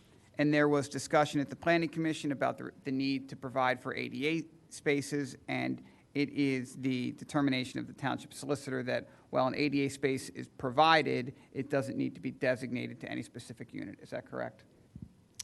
That's correct, yes. And we are providing one ADA space. We are, yeah. Based on the information that you have and on your design of the plan, where would the other users of this project park? They would utilize existing public parking around the site. Looking at Exhibit A8, is there any proposed loading space being a part of this project? There is not. Is there an existing loading space? There is not, no. So you intend to keep the current condition? That's correct. But that does require relief from the zoning code? It would, yes. And that is one of the variances we are seeking this evening? Yes, it is. We've discussed already how trash is collected and works. You heard some additional testimony this evening while listening to some other applications. There's certain criteria that this board must consider as part of any variance. You're aware of those? I am, yes. And you and I have discussed those? We have, yes. And you have also reviewed the township's code with respect to those? I have, yes. And is it your belief that the relief we are seeking tonight for the to reconstruct the building with a ground floor restaurant and retails exists today, second floor office, and 4 residential units on the top floor, the 4 spaces we are seeking relief for, does that alter the essential character of the neighborhood? I don't believe so, no. And is it your belief that any redevelopment of this site would require zoning relief? Absolutely, yes. Is there any way that this site could be redeveloped and provide conforming parking? No. Is there any way that the existing uses on the property today can be conforming? No. Will the proposed relief that we're seeking seek to install any additional traffic impact or access areas to the project? I don't believe so. We have existing restaurant use and existing retail use. In fact, we're reducing the square footage of the restaurant. We're providing 4 parking spaces for the residential units. And so the impact is going to be the net difference between the reduction in restaurant space and the addition of the new office space on the second floor. And there are no additional access points being provided? Is No. that correct? No, we're not adding any. And just for clarity, access is taken to the rear of these buildings today, is that correct? That's correct, yeah. And cars are parked back there today? Yes. That is the current condition? Yes, current condition, yeah. Is it your position then that the relief we're seeking tonight would be critical to any redevelopment of this project, or any of this property? Yes, absolutely. And is it also your opinion that the type of development we are proposing is a project that you've worked on in the past in other areas? I have, yes. So you're familiar with this type of design, these types of uses in areas like North Wayne? I am, yes. And is it your opinion that the number of spaces that we are providing is consistent with this type of a project in this type of a downtown area? Yes, I would say so. And is the proximity to public transportation meaningful? It is, yeah. Is it your experience that 1 space per residential unit, although code compliant, is adequate in these types of developments? For these types of units, 1 bedrooms under 800 square feet, yes. And is it also your opinion, based on other designs that you've done, that requiring restaurant uses, retail uses, and office uses to make use of public parking in downtown areas to be consistent with this design? Yes, it is. So is it your opinion then that this type of a redevelopment would not then alter the essential character of downtown Wayne? I would agree with that, yes. And you're familiar with the township's overall comprehensive plan and desire for redevelopment, is that correct? Yes, I am. And is it your belief that a plan like this is consistent with that comprehensive plan? I do believe, yeah. No additional questions for Dan. Under the current retail and restaurant use, what would the required parking be? You have that right, it's 26 to 30? I want to understand the change. Approximately 31 spaces, so the restaurant would need about 27, and then 3 to 4 for the retail. So the real relief that we're seeking tonight is for the second floor office, because you have existing conditions today, restaurant, retail on the ground floor, and we are proposing 4 residential units and assigning them 4 spaces, which is code compliant. So the relief we're seeking is to put an office in between them that's going to be utilized by Mr. Smogard. And so that, on paper, that use would have the most parking individually, I believe. That would require 26.67 spaces. It's exactly the same as the restaurant, so pretty close. There's no scenario where an office use requires 26.67 spaces, not today and not in this environment. There's office buildings located all over that only have office and aren't using 26.67 spaces today. But in this particular instance, the very nature of what the Wayne Business Overlay does with its parking permit program is to serve these needs. It's to say, bring your offices, bring your uses to North Wayne, use public parking, and we will give you the ability to buy a permit so that your employees can come and park in our lots and pay us a flat fee as opposed to running out and feeding meters. So this meets the very kind of request of the WBOD, and John, you know that as well as anyone, having been on the boards when this came through, but it doesn't really align exactly with what we say you need for parking. But you can't, and I think there was just a big zoning amendment as part of the Board of Commissioners went through how to handle redevelopment in North Wayne.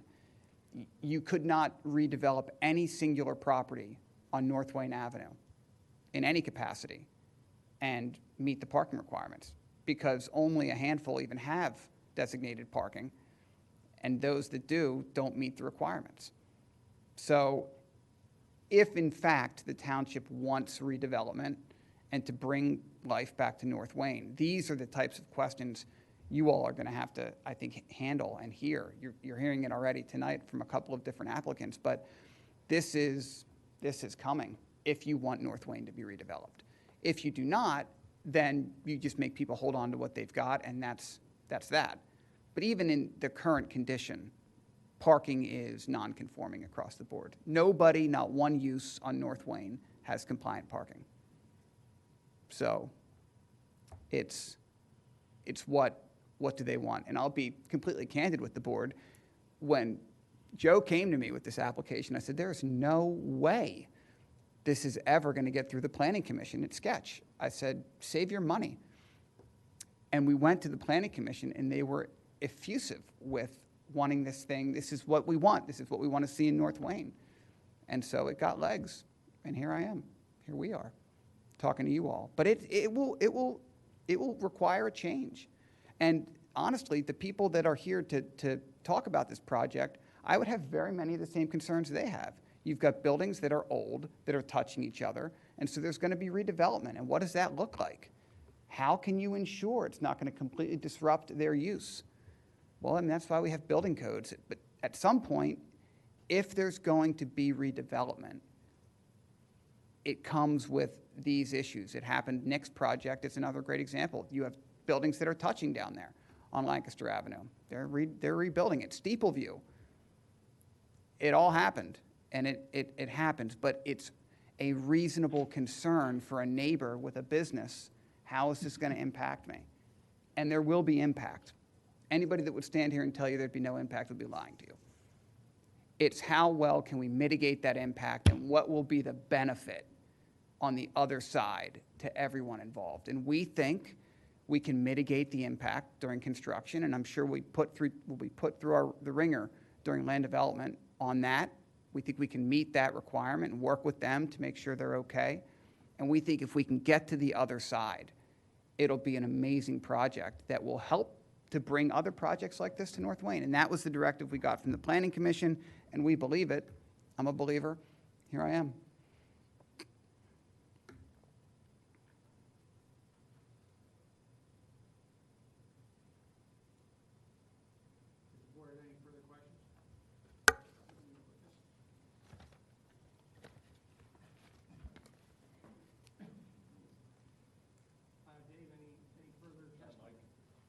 No more testimony at this point. Again, I know we have some folks here that want to talk about the project, so we may have some answers for them. Hopefully we do. John, Mike? Sure, we'll take a 5-minute break.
does that work? It's like you don't even ask for permission to do it.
Yeah, we were rattling right along there.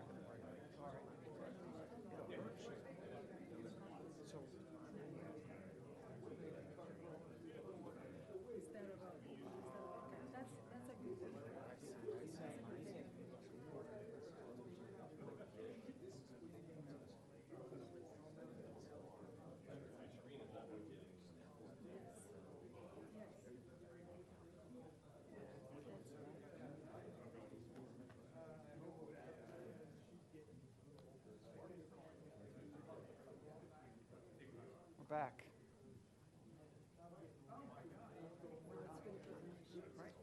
We're done.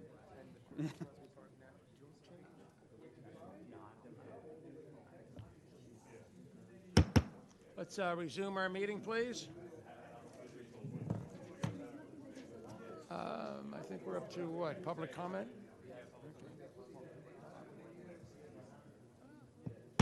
I know everybody's having a great time, but it's time to sit down and finish up our work here.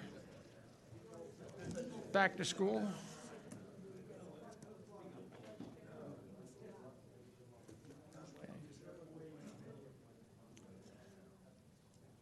All right, is there public comment? If so, please raise your hand, come up individually and be sworn in. Any public comment?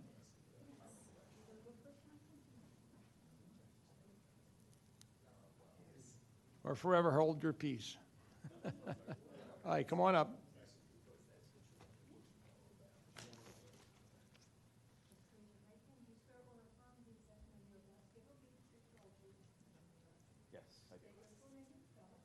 Andrew Dickerson, Dickerson. I'm one of the owners of 124, 126 Teresa's Cafe.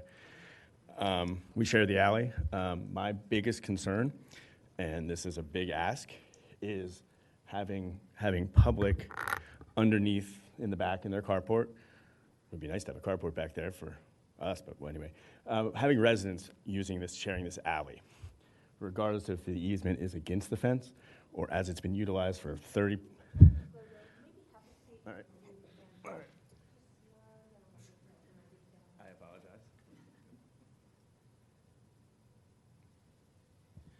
apologize. My biggest concern is residents using the alleyway. Even if the easement is against the fence, for 30 plus years, it's been used down the center. Even before Teresa's existed, that's how it was. It's a shared alleyway here that is one in, one out. Having public parking back there is going to be very unfriendly for those for parking. I know it's a touchy subject to say, hey, can we waive the 1 bedroom to 1 car rule that you have, which makes total sense. But this is a very special situation where public going back and forth in that shared alleyway that we share also with the 7 businesses in the suburban building. The alleyway is constantly blocked by customers of both everyone that shares it south of the alley and north of the alley in the suburban building. People park there all the time to run in and get an ice cream cone, grab a bagel in the morning. Delivery drivers, it's constantly annoying. By you putting residents back there, you're opening up a can of worms, I feel like, because they're not going to understand why they can't get in and out of their new mini penthouse apartment anytime they want. And if I rented that, I wouldn't understand that either. But it's not a free flow alley. There's no way, even if our easement here looks narrow and we use it a little differently than the easement was granted perhaps, that single alley cannot change. It's 13 and a half feet wide. Right around here, there's posts to protect the building and the gas meters for the suburban building. That distance is barely 11 feet wide, so there's no passing there. If a trash truck is parked there in the morning, I can barely walk past a trash truck that's backed up to the end of the alley. They don't come all the way here to pick up the trash. They basically stop the trash truck right there and roll all the dumpsters to it. That's not any of my concern. It's those 4 public spots should be given. I know it's a big ask on that variance, but if you give those 4 spots underneath or any spots outside of it, whatever works out, if you allow that to go to the office or the restaurant and the retail, makes complete sense. But by giving those 4 spots to the public, it's just you're opening Pandora's box of problems, and they're not going to understand why. That's my biggest concern with this project.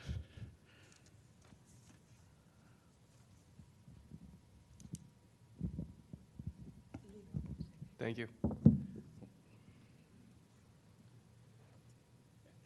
Any further public comment?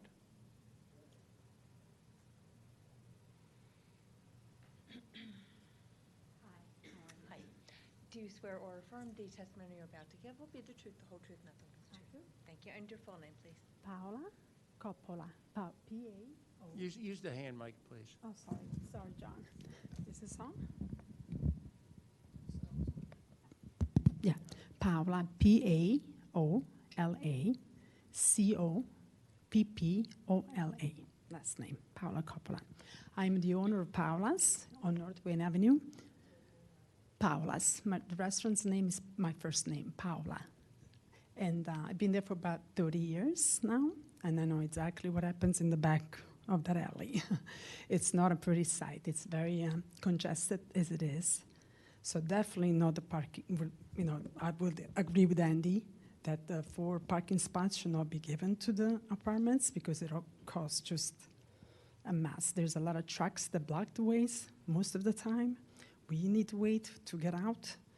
You don't want to have the resident wait to get out in case of an emergency or any other case. I did have the question about the trash cans. You mean by not putting them in one corner? You mean pushing them down? Sorry, my accent is really hard. I need the subtitles. So when you said that, you don't mean to take a corner and push all the trash cans there because there's a lot of trash cans as it is right now, and we don't have room for that. Okay. We do have 4 of our spots back there. We want to make sure that we keep those for us. But I'm very happy about the whole, sounds beautiful. Like, great job on all the details and the designs. It's gorgeous. I wish nothing better than North Wayne Avenue to bring it to another level. That's not the issue here. We just try to make it easier for everyone and make sure that we have enough space and movements that we're used to for the last 30 years. So you kind of understand my concern. So that's my my concern about those parking space. Okay, thank you. Thank you.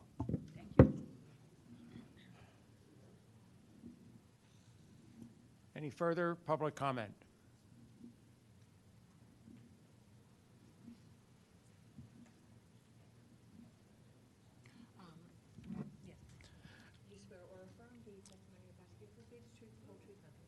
I do. David, last name's Abraham, Abraham. Yeah, I'm the owner of the Tiger Shop. I've been in my store for 55 years on North Wayne Avenue. I'm very familiar with this.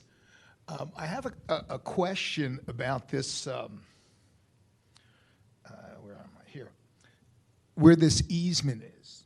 Because all the cars park along here. This picture, there's actually probably 4 more cars back here than this picture shows. But if you're talking about the easement here, where's everybody supposed to park, or where we are supposed to park? If you want to have that easement there, you're going to force us all to go onto the public parking. So that's one concern. My second concern is about the construction part of it.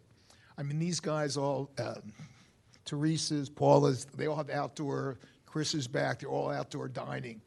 So I'm assuming this project will take, at least on the street, 6, 7, 8 months. I know you would know more about that. So there won't be any outdoor eating. No one's going to want to sit outside with Bang. They're probably going to take, you'll be able to know more than I do, 8, 10 parking spaces along the streets. You're going to need dump trucks on North Wayne Avenue, not to mention the 4 or 5 beer delivery trucks that park on that double line, the UPS trucks. Everybody parks on that double line. Fire trucks go down there. People, make U-turns. So I'm concerned about how you're going to handle this. And if you do put a restaurant back, that it should be, may not be 118, but if you put a restaurant back, that it should only be open for dinner. That'll alleviate some of the parking problem. The residence part, it's a mess, this alley. It's like as wide from you guys to here. And I hate parking back there. Because if you have to go, your mother calls you, whatever it is, you can't get out of there. It's like World War III. So that's something to concern, but it's really what's going to happen with the cars that are parked, that are cars that are all parked here. And the construction tumult is going to really affect our business. I mean, I don't know when you guys will start this, but Christmas time, you can easily put somebody out of business with this thing. So that's my concerns. Thank you, guys. Thank you.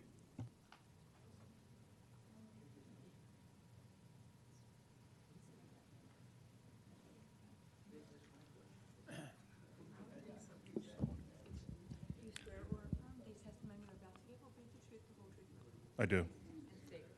Michael Ellis, E-L-L-I-S. I'm also owner of Teresa's Cafe, 124 and 126 North Wayne Avenue. My real concern is the parking again, as David, everyone else has mentioned back here. We use this for parking. This is part of my zoning. When I went for zoning, we were asked how many parking spaces we have, and we noted that we had this number of parking spaces back here. What number? What number of parking spaces? Yeah. I believe there's 6, because we have 4 plus 2 more that are up against the building, which aren't being utilized in this picture. There's actually equipment or something there at this point. So, but that was part of our zoning for all of us, I'm assuming for Paula's too, yeah. So the easement, so that I know that I have two landlords actually. These are part of our lots. Our lot goes back to this fence.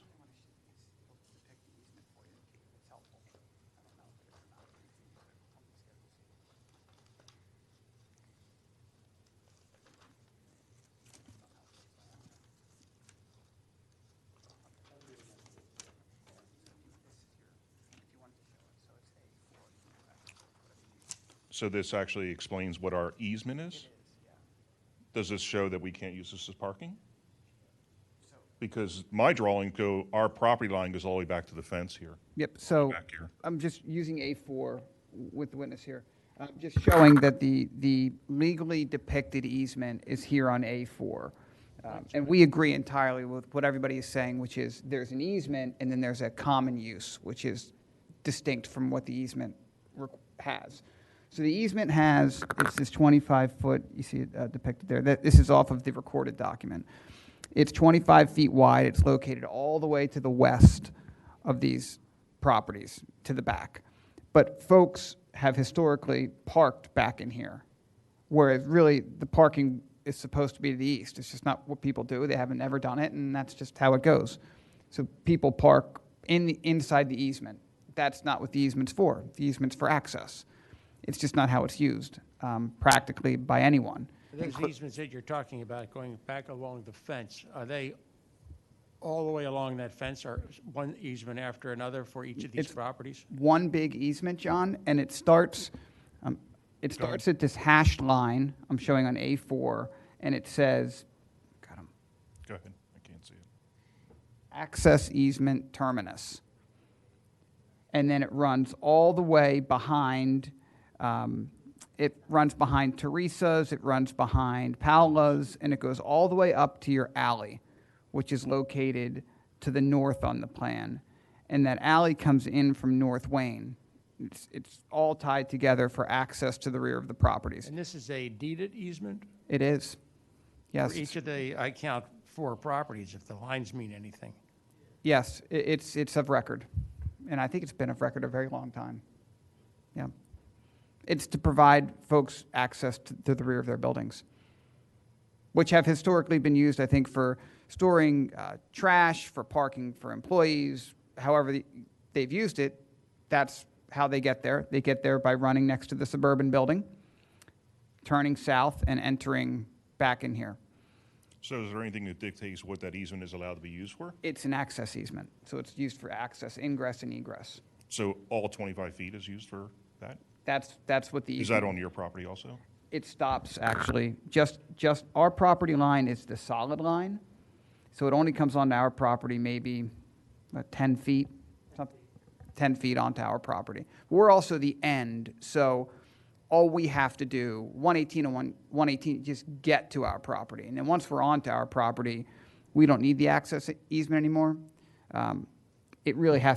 It just has to get us to our property, which is what it does. And it does the same for all of these properties to the So if they north. drove straight down like we all do, would still access your property? Absolutely, and I think that was one of the questions that was asked during the planning commission is, can you take your access here Right. and redesign your access point? And we said, absolutely, we can do that. Because and right now you're showing, we would move it. Okay. Yeah, that's what was discussed at the planning Yeah, go commission. back over that again, what was discussed? So the planning commission and the neighbors said, well, this doesn't work, what you're proposing, because you're interrupting how we use the easement. Can you take your access, how cars take their access today, which is east of the easement, and then redesign how you enter the bottom of your building? And we said, yes. I mean, this is just, we know we can put 4 spaces under here, and we know that we can get out and enter the normal flow of traffic. So we said we would do that. Obviously, we haven't redesigned the plan, because if you say you can't have the relief, then this is kindling. But we are in agreement with all of the property owners that are here today that the existing use of this easement today is parking, and that people park to the west. Right. And that the access point is to the east, which is what you see on Exhibit A8. So we were asked at the Planning Commission, can you just leave existing conditions alone and take your access in here? And we said yes. Mr. Falcone, can Yes, you? sir. Now that you have this photograph up. Yep. Is the red dashed lines, is that the property lines? That is the property line. That's the property, so you essentially have like a flag going to the rear. Yep. Will you be able to just move? If you're saying you're going to change the entrance into your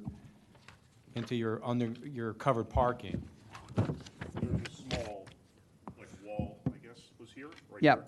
Right, but that's not your property though, right? It is our property. All the No, gray- that, I understand that is, but Yeah. just north of that.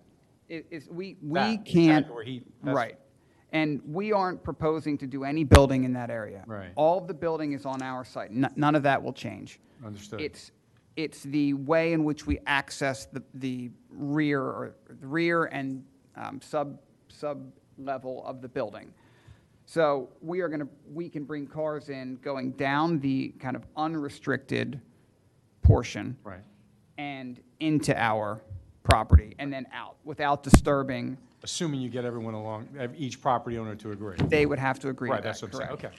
And the reason earlier testimony, you might recall, is I noted that the cars that are parked inside of the red triangle, we are not showing any parking there. That was the request from the Planning Commission, to remove those additional parking spaces so that there could be easier access in and out of our property without disturbing the neighbors.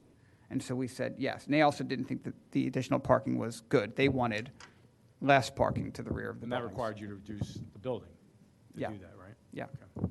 I just wanted to make sure I had an understanding of the property lines. Yep, sorry. And But tonight, took over but testimony. tonight, your variance is what it is, which is the 4 spaces underneath. Right. If you're able to work this out with the owners, that has nothing to do with tonight's. Nothing, tonight, it's just, can we move forward with 4 parking spaces? All of the design happens during land development. So we're going to be back in front of the Planning Commission, we're going to be back in front of the Board of Supervisors. And having done a bazillion land development projects in Radnor, I can assure you, there will be no land development without discussion with the neighbors. It just doesn't happen. So, That's all I ask, just stay in the existing driving lanes so we keep our parking spaces. It affects us by our businesses, so, okay. and the applicant was. Is there consideration given to some sort of an act, for the people who own the other properties, the other businesses and stores? I mean, I can see them having the absolute right to park back there. Now, also the people who would be buying these, renting these apartments. I don't know what you can do about how to handle the trash, but can't there be maybe a card access so you can't even get into that alleyway unless unless you have a right to be back there? Yeah, sure. So what we do currently is the trash truck drives back to about the end of the buildings on the alleyway here, stops there. All of our trash dumpsters are on wheels, and they roll them over to the trash truck. That's how it's done. No trash truck's going to make that turn to come back there. They just can't. There's not enough room.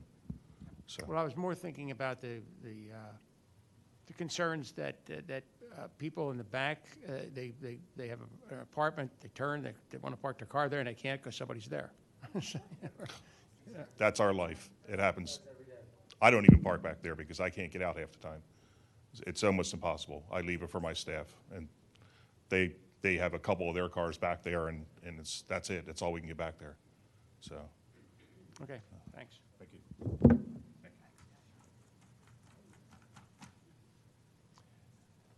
Further public comment, please, if any?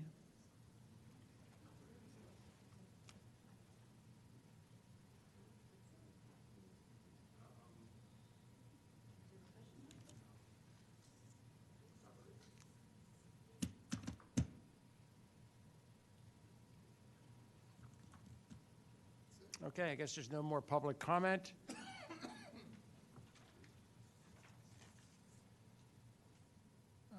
I'm going to ask for a motion.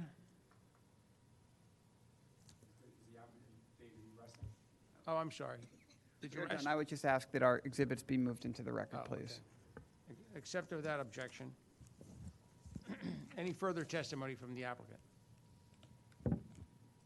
Now, I should just add, John, that going all the way back to, I guess, the last and most poignant point, which is what happens during construction. There is really nothing any project can do about the disturbance that comes with construction. Either we say North Wayne cannot be redeveloped. We can't fix these buildings, which some are tired, some aren't. There's just nothing any property owner can do, Mr. Smokard, Paola, whoever. If they own their properties and they want to redevelop them in conformance with the comprehensive plan and with what Radnor is telling us we want here, there's disturbance. And it's important that folks come out and voice the concerns, because without that, it's bedlam. But it requires neighbors to work together and understand that construction is painful, and, you know, they have to come to the table and find the right times to do it and the best ways to mitigate that. But there can be no process where there is no disturbance. Well, we understand that. Yeah. I hear you, and I understand where you're going. But Yeah. you know, the fact of the matter is that there will be a burden upon the developer if this project gets over this hurdle. Heavy and burden. other hurdles too. But the point is, you can't be putting other businesses out of business Agreed. to get your business built. And I Agreed. think this gentleman understands that. Yes. Because there will be consequences. Absolutely. All right, so let's Yeah. move on. We agree. I have a question. Since the burden seems to be mostly coming from the office, we heard, could we condition the approval by limiting the number of employees in the office? You can't place conditions on it, correct? And yes, he made representations in his testimony as to the number of people that would be there. So absolutely, that would be consistent with the testimony, and you can put an absolute number on it based on his testimony. So yes. Thank Hang on for a second. I wrote that down. Okay, I'll make a motion that Appeal 3240 for 118, 120 North Wayne Avenue be granted. They're seeking a variance from 280-5312 with respect to off-street parking and 280-104 with respect to off-street loading. However, I would condition it limiting the number of employees on the office to 6, no more than 6. And that sounds like it'll pretty much maintain the current vibe, the current issue. I'll second that especially with motion. The 4 apartments. Yeah, I second the motion. So I just had an idea I'd like to run by the board. We discussed the idea of the employees getting permitted spots in the public lots. Why can't that apply to the apartments? Wouldn't that seem to solve all the problems? Well, the issue, the code requires one space per unit. So those permitted spots wouldn't be part of that Well, calculus? I don't know, during land development, David, you can address that. So it's actually something we talked about with the Planning Commission when they were saying put no parking back there. So we're putting these 4 spaces in, but there is kind of no commitment at this point beyond saying we're satisfying the residential. It's possible we could not give those to the residential units, require them to either take public transportation or get a permit and leave them here. However, in order to meet the requirements of the code, we are providing the 4 spaces needed for residential units. We do not believe that they're necessary for residential use, and we are open to alternatives for residential parking. But in order to meet what the code is asking, we're providing these 4 spaces, and this is again based on the recommendation from the Planning Commission. You have 4 units, provide 4 parking spaces. We're not saying every unit needs a parking space. See how it goes, but have them there, and then also explore township available permit parking as well. Mr. DeSantis, the request that's being made by the applicant, and if you grant it, does not bind the applicant to them being residential. Okay. Because it sounds like there's an issue between mixing residential and heavy commercial in that alley. And that sounds like a real concern. But you're not binding anyone by your decision tonight. Okay, thank you.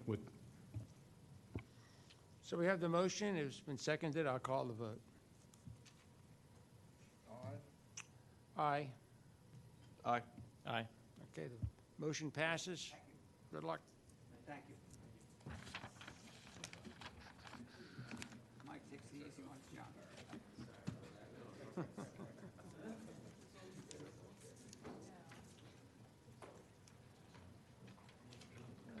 see where we are here. That's just the usual thing, a sign adjustment. All right, so we had been,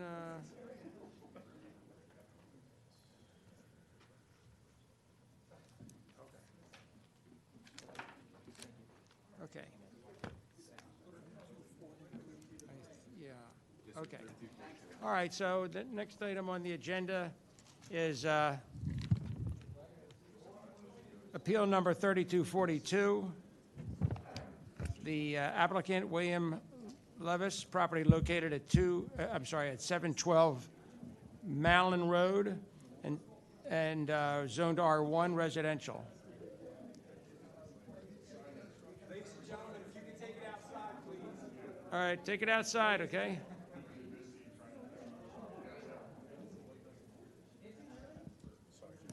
No, that's good. They're enjoying each other's company. It's wonderful. Maybe it'll stay like that. Let me just finish where we are here. The applicant, in connection with Appeal 3242, seeks to install covered porch to the front of the home and is requesting a variance from Section 280-15-C, or point C, to encroach on the front yard setback. So I think you should identify, was he sworn in? I was, yes, sir. All right, please proceed. And So- did you mark your exhibits? I did, yes. So I guess just for clarity here, so the 4 drawings here, they're labeled C1, C2, A2, and A6. I labeled them alpha through delta. And then there's 4 pictures that'll go echo, foxtrot, and golf. And those will be the exhibits for tonight. Just hold on for a sec. We still have one copy left. Echo through golf, G. So E, F, G. It's close to 10 o'clock. There you go, all right. Okay, proceed, please. So my wife and myself did start a renovation here in June. We do have that currently permitted and in progress. So the relief request that we're requesting tonight is the road, Malin Road, goes the west portion of this drawing here. It's a 60-foot minimum setback.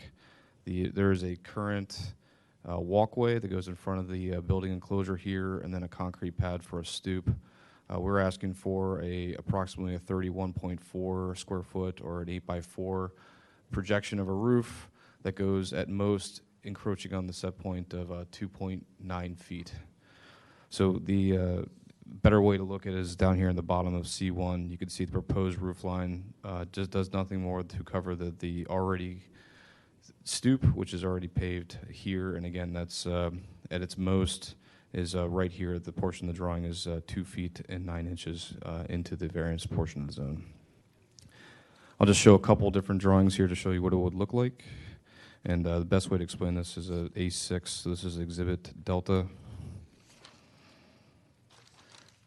This just gives a 3D rendering of what it would look like from the side of the house. So this would be the north face of the drawing you just looked at, this portion here. And then also this would be looking from the driveway in. So again, 8-foot by 4-foot projection onto the front yard itself. Okay, so wait a second, just flip back to that page again, please. Yes, sir. All right. So you just pointed to a porch jutting out on the right side of the upper drawing and on the left side of the lower drawing, and that's what you're seeking to do? That's correct, yep. So this would be, best way to explain this is what you're looking in that bottom drawing is looking this way. Correct, okay.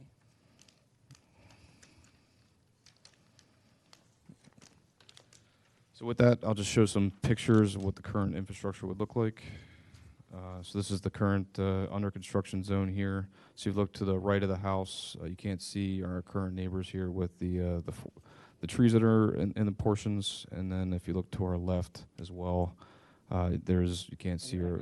Is that your house with the brick front, it appears? This is my house right here, yes, sir. So it's currently under construction, yep. And then again, the 60-foot projection would come this way. Here's where the porch is currently located and would come out, in the Z direction towards myself. You said something's under construction. What is that? The house is currently in a renovation right now. It's what? It's in a full renovation right now. So we're putting an addition on the back of the house, and they're remaking the additional house. So this would be a portion of the renovation, seeking the variance for that. Okay.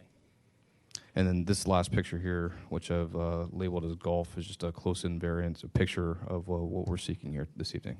Okay, now, in this photograph, which is part of the color photograph of the front, showing the front door is in its present state, the cement walkway and the cement step leading to the door, are they going to remain? That's correct.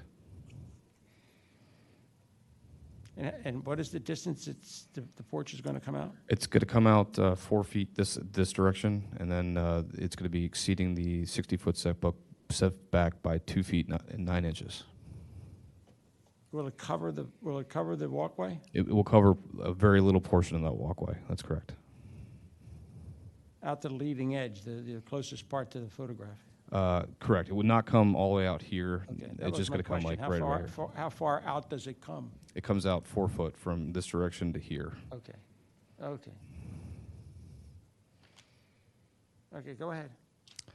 That's all I have for presented materials this evening. Unless the board has any questions.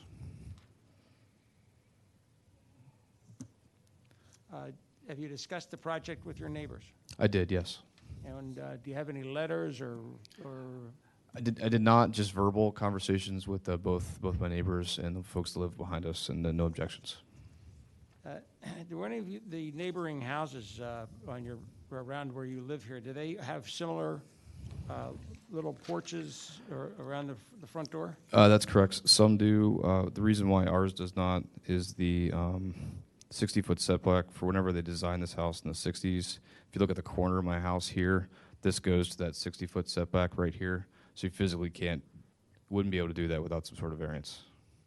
That's why you even see like the garage itself steps back about 1.5 feet to 2 foot here and comes back because it's anchored at the 60-foot portion away from the road.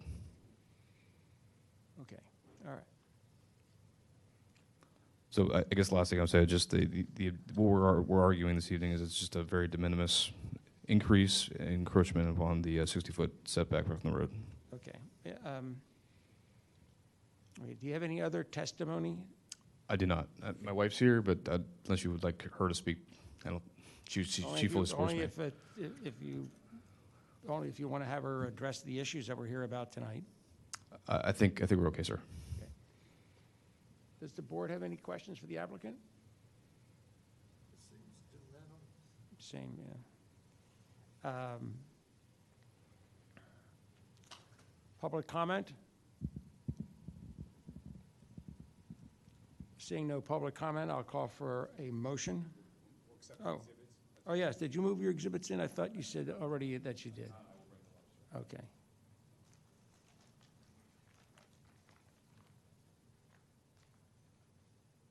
All right. So you've marked these, is that right?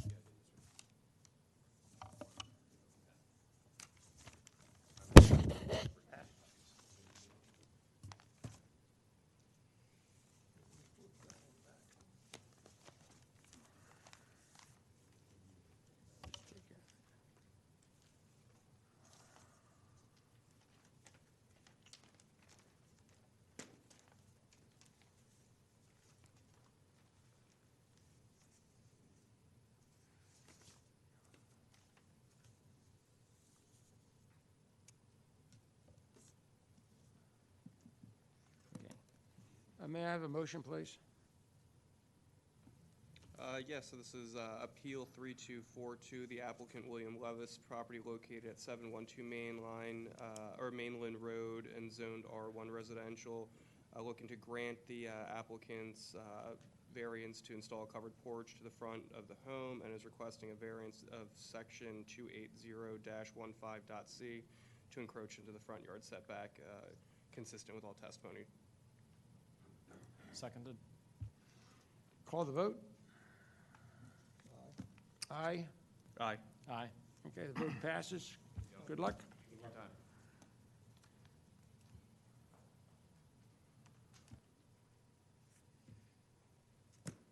Okay, the next and last item on the agenda is appeal number 3243.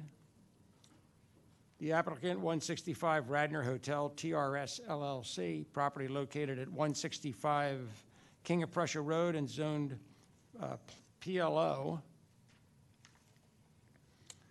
The applicant requests variances from section 280-123.b of the code to install a wall sign, open parens, west elevation, that exceeds 60 square feet in size and height exceeds 15 feet from grade, and a wall sign, east elevation, in parens, that exceeds size and height above grade and not allowed because elevation is not facing street frontage, and to add a third wall sign, a nameplate wall sign at the entrance to hotel.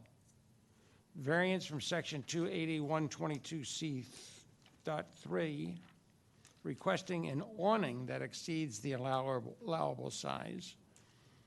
A variance from section 280-123D to add a freestanding sign closer than 200 feet to the existing Penn Medicine sign on the same side, on the same street frontage, to add a second freestanding sign on Scepter Road for all for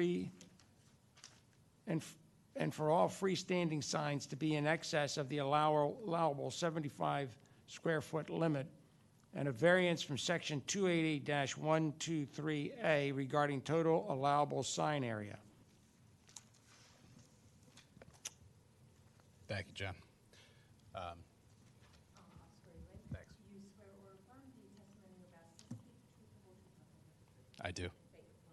Will Golden, Golden. Thank you. Thanks for having us in. Sure, and I'll actually sit down, so I'm going to point some areas here. So I'm the Vice President of Construction for Brandywine Realty Trust, responsible for this development here. What I'd like to do is start with just a general overview, just to give the board a sense of the overall development process. I'm sure all of you were rather familiar with this former site and the ongoing development that we've been undertaking here, starting first with our partnership with Penn Medicine when they moved from their former facility at 250 King of Prussia Road and moved over to their new location at 145 King of Prussia Road. So that construction took place and wrapped up in 2019. Since that time, we've been finishing the full redevelopment of the site. We have on their drawing here, you can see the now occupied Penn Medicine property. Here, depicted as Lot A, is our approximately 150,000 square foot office, which is fully occupied by Arkema. And it's their national U.S. headquarters for their operations. At the rear of the property here, you can see the structured parking, so that's 831 space parking garage. We also have additional parking on Penn's side, but on the shared lot here, there's another parking garage here. And then the majority of our application here, while we'll be talking about some monument signage and associated variances and instructional signage, is specific to Lot C here, which is the hotel, the 121 key hotel that's currently under construction now, and the wall signage that we'd like to present to the board for variance approvals. In terms of the overall site, just to give a sense for folks here, on the plan south is King of Prussia Road, so it travels here. On this side of the page is Business 30, 476, essentially where the majority of traffic and occupants are anticipated and traveling to this site. So the majority of traffic flow and where we're expecting visitors to the hotel, and certainly where office occupants typically travel from, come up King of Prussia Road here off of 30 after exiting 476. And then the first main entrance to the site, which provides shared access throughout, comes up Penn's Drive here. There's a light here that was installed as part of the off-site improvements for the overall redevelopment of the site. So that's the first main entrance here to reach all these areas. You then continued further north. There'll be a plan west here, up King of Prussia Road, and you reach SEPTA Drive, which is the other exit entrance and egress to the site.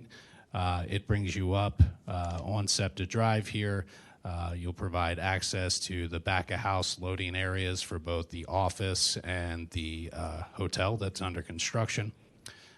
You also have access here and parking at the north side for the Norristown High Speed Rail. So there is a SEPTA parking lot there, so public transport and folks traveling the rail to and from every day to both access the site. Folks coming for treatment, folks coming to work, folks eventually who we anticipate will be coming to stay at the hotel. We'll use that public transport option. And one unique thing here, just to mention, kind of as we talk about grades and the way this site is kind of structured. Again, the main ingress and egress in practice is through here. As you come up King of Prussia Road, you have a very steep grade and a retaining wall that kind of extends here. So very, very steep grades, and my colleague here will speak to the specifics of heights and signage and views here as we go. On the corner here, you're also going to see the bus stop for SEPTA. So as you kind of come up towards SEPTA Drive here, the views as you're trying to come up this direction make this future monument sign that we're presenting here to the board rather difficult to have a line of sight to as you're coming up here. That said, it's certainly a critical location if you're coming south down King of Prussia Road. So as you're coming from North Radnor, Chester, which is a bit further up here, and the adjacent properties, and you're coming down the hill, you're going to come down, and then you're going to be able to see this monument sign located here, and that's just across the street as well from the Radnor Township's school district's bus depot as well. That's on this side. So that's the overall kind of evolution of the site and how everything is set up now, and then it's being utilized in practice. And we're going to here present both requests for monument signage to be located on both corners to be able to provide wayfinding and a sense of arrival for both office and hotel visitors. Additional just instructional signage for all folks and through traffic. Again, it's not specific to just our use. It's very much access and to other side of the site as well. And then we will spend some more time illustrating and reflecting the wall signage and those associated variances that we'd like to pursue. With me, I have Phil Dubroff from PMDI Signs. He is our signage vendor, so he's put together this full package here and get into the details of the square footages allowable by zoning and the variances we're going to request. So if anyone has questions to start, I'd like to take some. What is it about the site or the buildings and the location and how they cite it on the site that requires you to seek all of these variances for these signs? And that's what we'll be looking at. Yeah, absolutely. Well, I think there's a number of reasons. Topography and elevation, when we get to building signage specifically, is going to be a prominent part of the discussion, particularly because we have limited availability for signage on this elevation here for the hotel. So if you can see where my finger is here, it's really, this is the only area, at least from the roadway, where we are going to have the opportunity where you can really get any visibility to what that hotel is going to be. And we'll have some follow-up photos further in the package here to better illustrate that. Okay. And that's one of the reasons. And then another example is we're going to discuss and we're going to present an awning sign, which is going to be located here in the center of the courtyard. And just as an example there, as this courtyard is certainly all in, you know, there's no view from the street in that area, right? So as you're going to be arriving to this area, you know, you kind of need a way to figure out if you're going to the hotel, hey, where's my front door, right? Where's our drop-off lane? How do we do this? Where's our entrance? So that's just another example of that component of the sign that we're going to be asking about here.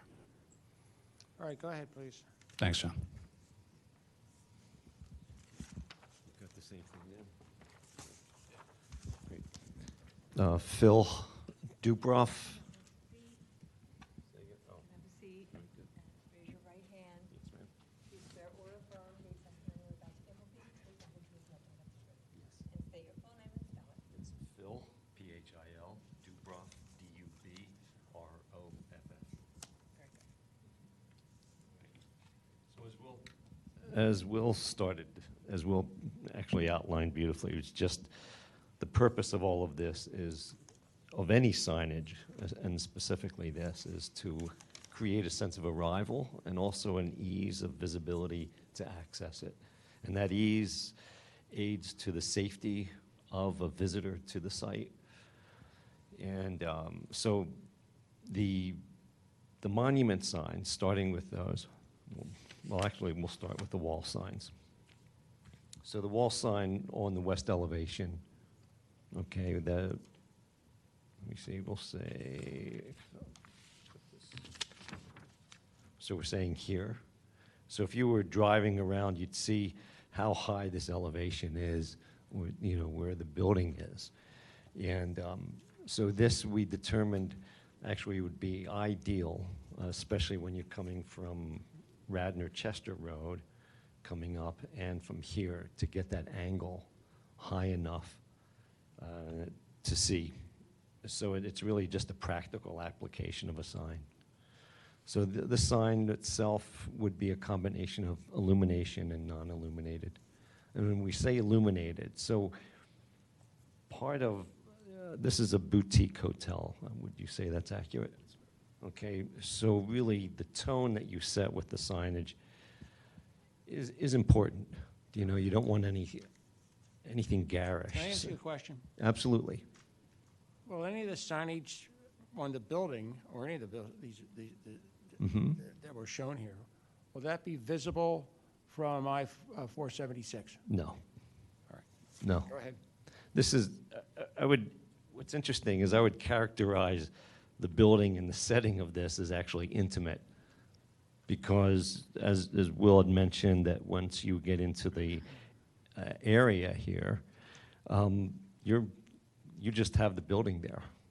Do you know? So you want to create that sense of arrival, and also being the type of hotel that it is, you want to set a tone visually. I mean, besides all of the finishes and the building itself, the sign really adds, we often refer to signage on a site or interior or exterior as punctuation to the building, okay, because it's actually, you know, it's just defining it again. So that's the explanation for the west elevation.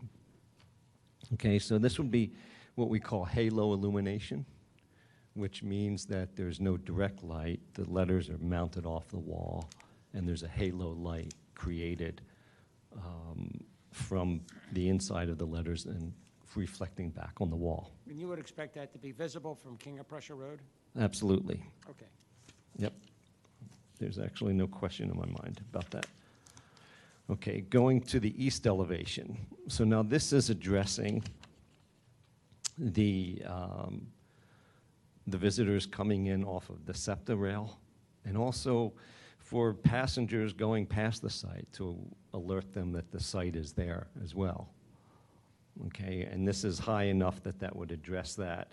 We're also anticipating, you can see here, there's another, let me show you this other drawing.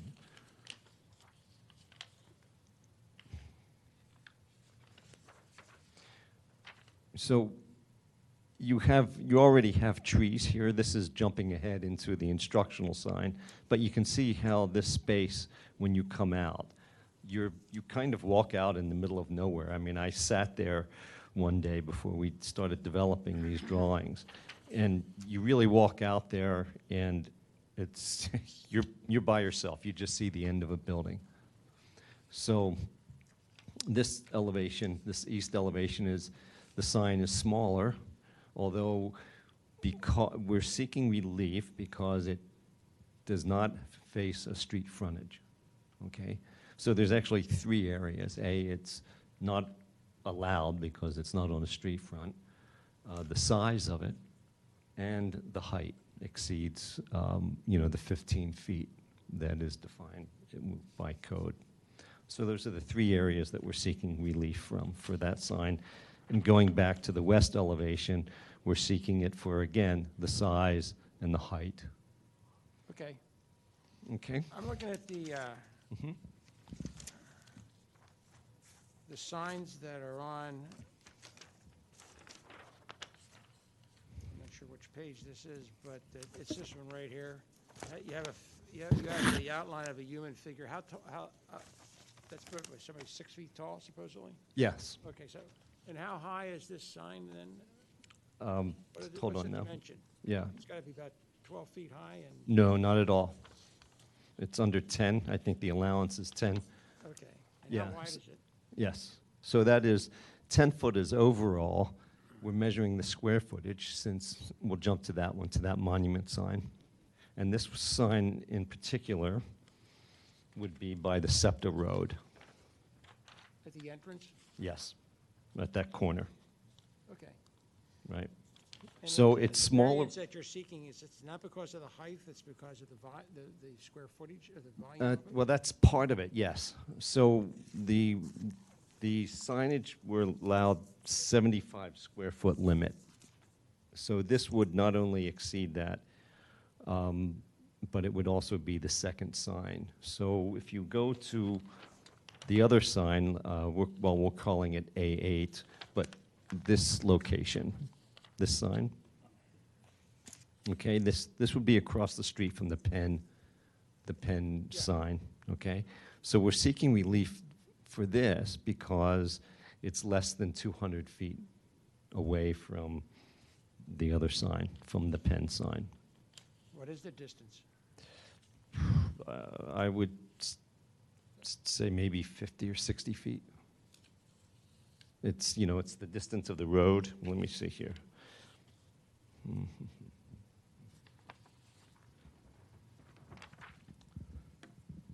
going to set this down. So the Penn sign is approximately here in this area. Okay, so obviously both signs would have, their sign's out of the site triangle, our sign would be out of the site triangle as well. Okay, and again, you're coming down, as Will explained, this is the main entrance. And these, so what's interesting about the design, again, this sign is 10 feet as well. Okay, we don't count the base. The base is not included in square footage calculation. So again, this gives you the address, the name of the hotel, Arkema, and another important aspect of the hotel are the amenities that are offered. It's coffee shop, restaurant. Now these are just, arbitrary names, but they would be. I think we grasp all that, but. Good, go ahead. What's up? It's that, is it because of the physical characteristics of the driveway and its sighting and its fact that all Exactly. this sits up on the top of a hill, that you need a sign as big as this one, and then you need another one down where the SEPTA road is? Yes. That's Yes. the reason? Yes. Okay. And you believe that the size will give people a quicker and sooner heads up as to what they're looking for and where they're going to make their turn to get into the hotel or Yes. whatever this other And building is? that's why they're designed, like, for instance, these elements, the features of the sign are facing the street.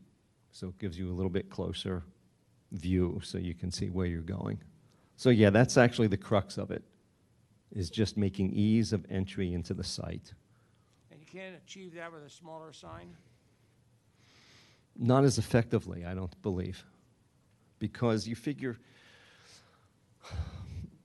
you could get into visibility questions of the size of a letter being visible, and I have to admit, I've been in the industry for 54 years, and the distance has gotten much shorter. The same size of letter when I started out when I was 15 is less. But We have an aging population. I resent that. I didn't. Okay, you're on the board. I'll defer to your expertise. How about the other signs? Now, I understand So- you need variances, or we understand you need variances for these monumental signs. Yes. And what's the story with their lighting, how they lit? Well, that's to be determined. I mean, it's again, these would probably be cabinets or so. A stencil cut face is when you cut out the letter from the background of an opaque material like aluminum, and you back it up with an acrylic face that would allow light through.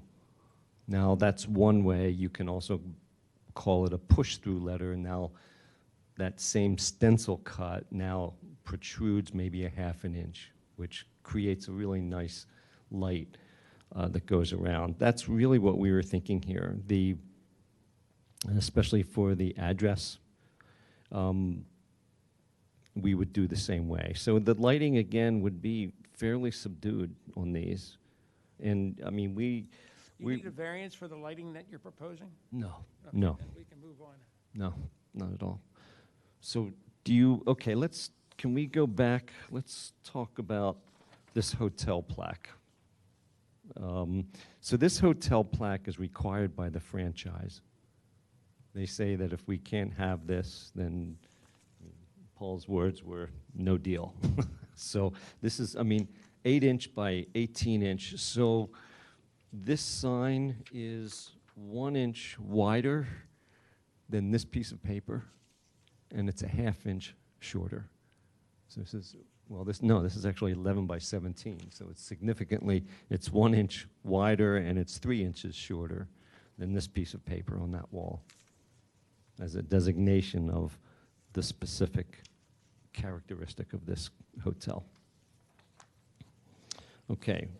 And you need a variance to put that Well, that sign up I there? think I believe my understanding is it's the overall square footage of what we're requesting is what we're asking for, because it exceeds, right, that it I exceeds. believe there was a square footage issue and then a number of wall sign issue. Yes. Okay. So, there's this sign. Okay, let's talk about the awning sign. So the awning sign for this is, again, it's the size for this sign. And keep in mind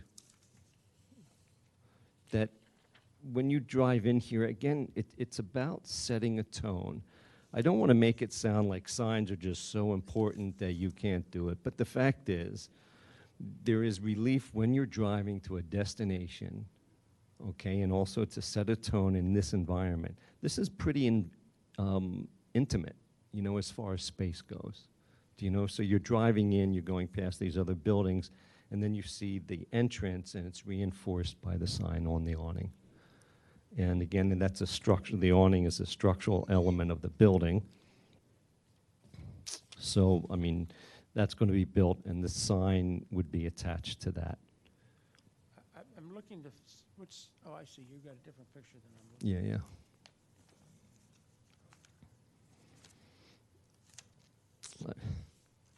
Maybe I should turn some of these over.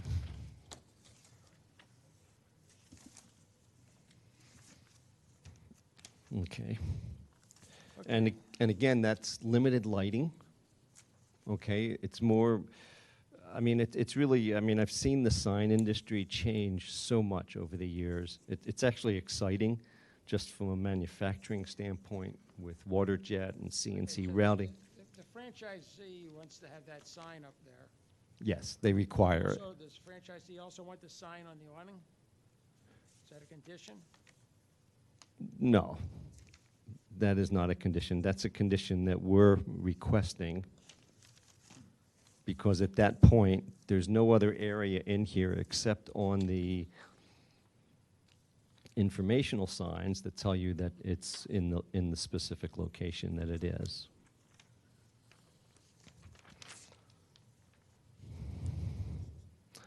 Again, it's a visual cue for the character of the hotel.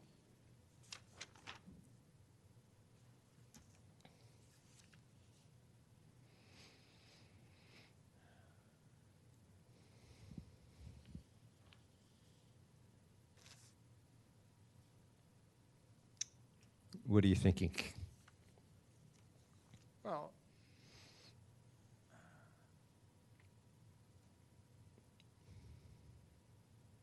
I'm thinking that the signs on the roadways look, I don't know how the rest of the board feels, but they seem to be overly big and dominating the roadway to a point that I think that people are going to find their way to the hotel and not get lost. Well, let me. That's why I'm right. questioning. So context is really important. I mean, for instance, you know, we say 10 feet. If I can just bear with me, okay? So this door, okay, is roughly 3 foot wide by 7 foot tall, okay? 10 foot goes a little bit higher, probably up to the top of that Well, frame. frankly, you're making my point, I think. Well, no, but see, my point, actually, I mean, first of all, I want you to know that I hear your concern, and we're very sensitive to scale. That's okay. Look, it's 10:30 at night. You don't need to No. Do the sympathy thing. No, I'm not. We're here to make a, Okay. we're here to make a decision, so. Well, Square footage of those signs you're proposing. So, right. So this sign is 55 square feet. This sign is 55. And the other sign is... To conform to code, what would the sign have to be? What size? By how much are you exceeding Well, there's, what the code first of all, there's 55. Where's the other sign? 55 and I understand this. It's 44. not the physical size of these signs, is that you exceed the number of signs. It's actually both. The size, so there's 55 plus 44. Okay, so that's what, 99? And let's call it 100, okay, between the two. So there's 75 square foot for these signs is what's allowed. So we're, Both sides. right, both signs. So we're 25%, we're 25 square feet over. But each sign individually is underneath the number. It's just when combined, that's how you got the Right, Okay. right, right. And we were conscious of doing that. Well, I agree with John that the height is excessive, in my opinion. Mm-hmm. The number of signs you have is very consistent with that site. Right. I have no problem with that. And the height of the Brandywine sign on the building, I could never vote for that. I just don't accept that. And we've had previous people in here looking for variances for the height of the signs, and generally, we don't approve those. Yeah, I have to add to that, I mean, I'm intimately familiar with this area, and the size of the signs, I'm referring to these two 10-footers with the human figure next to them, is simply not in keeping with the signage along King of Prussia Road with the other buildings that are there, along with King of Prussia Road and also Radnor Chester Road, Right. or King of Prussia Road, coming up from Lancaster Avenue. I mean, they're really overwhelming. That's the problem. I mean, you want a variance. I understand you need the variance for certain business reasons, but I can't picture, and I understand the fact that the lot is on a hill. You need some signage that's going to alert people to the presence of the building, which, well, you're going to see the building, the office building, and the hotel. The people who work in the office building, if after the first day on the job they can't find their way to the hotel, signage or no signage, they should probably be fired. But I understand the hotel people and how that works, but the signs are just too darn big. At least the way they're depicted on these plans. And I agree with John, the sign high up on the hotel, maybe you could work with that and make it, modify it in some way. But, and I asked the question about signage on the other side over beaming onto the interstate is because one of the things in Radnor that if you went before the Planning Commission, for example, you would hear this, that then when these signs beaming out across the highway like we're in other parts of the country. I'm not going to mention New Jersey or anything. Fair enough. Well, I mean, if you want to take another shot at it and come on back, I mean, I guess we can. well, we'll. Yeah. Go ahead. Thanks. So a few things. Obviously, we are certainly asking for a number of different variances here, or separate, I should say. So it'd be a better way to say that. So we are absolutely open to the feedback, and we do appreciate that. One area. They seem like they're reasonable. I mean, I saw this and I thought, okay, that's a reasonable sign. Sure.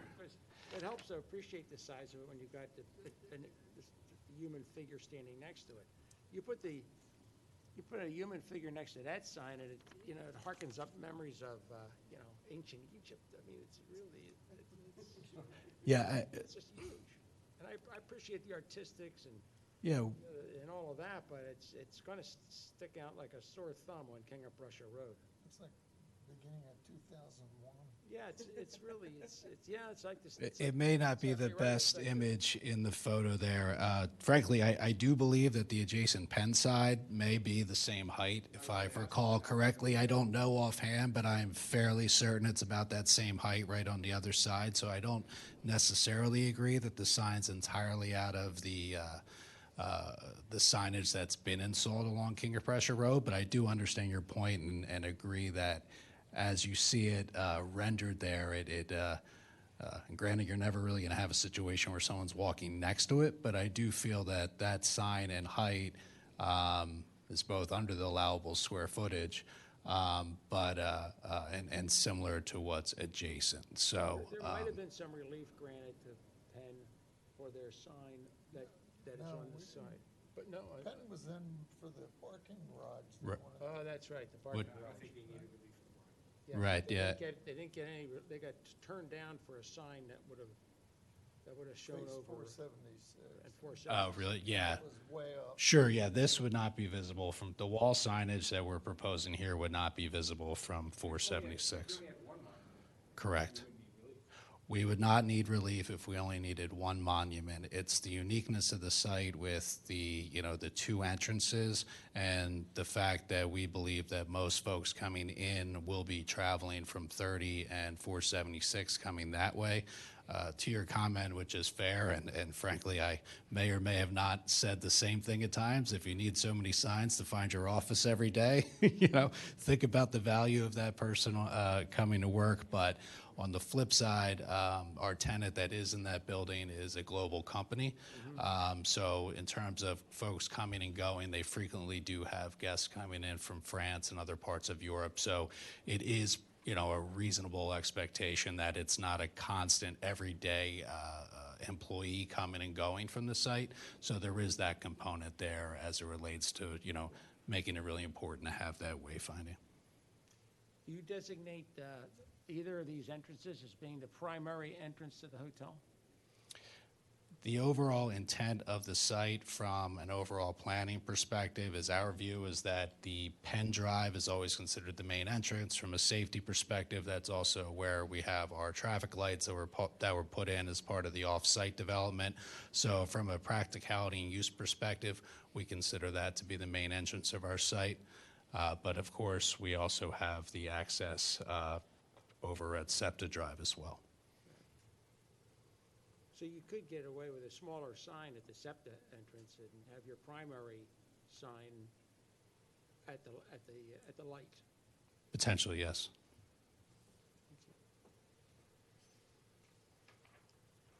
And I think that the sign on the wall of the hotel,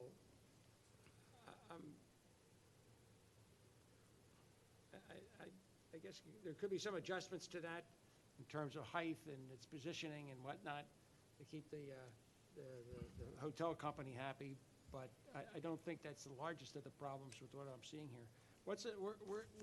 These smaller ones? I'm holding up one of your drawings that shows something that's about maybe, I don't know, I can't tell how high it is. It's 4.5 feet, something like that. Phil, do you mind pulling up the site plan for me? 4 inches, something like that. Now, where are they going to be positioned? Yeah, I'll show you that right now, sir. They're internal to the building. So they are internal to the building, and Phil, if we can just clean up these pages here so I can just pull this up.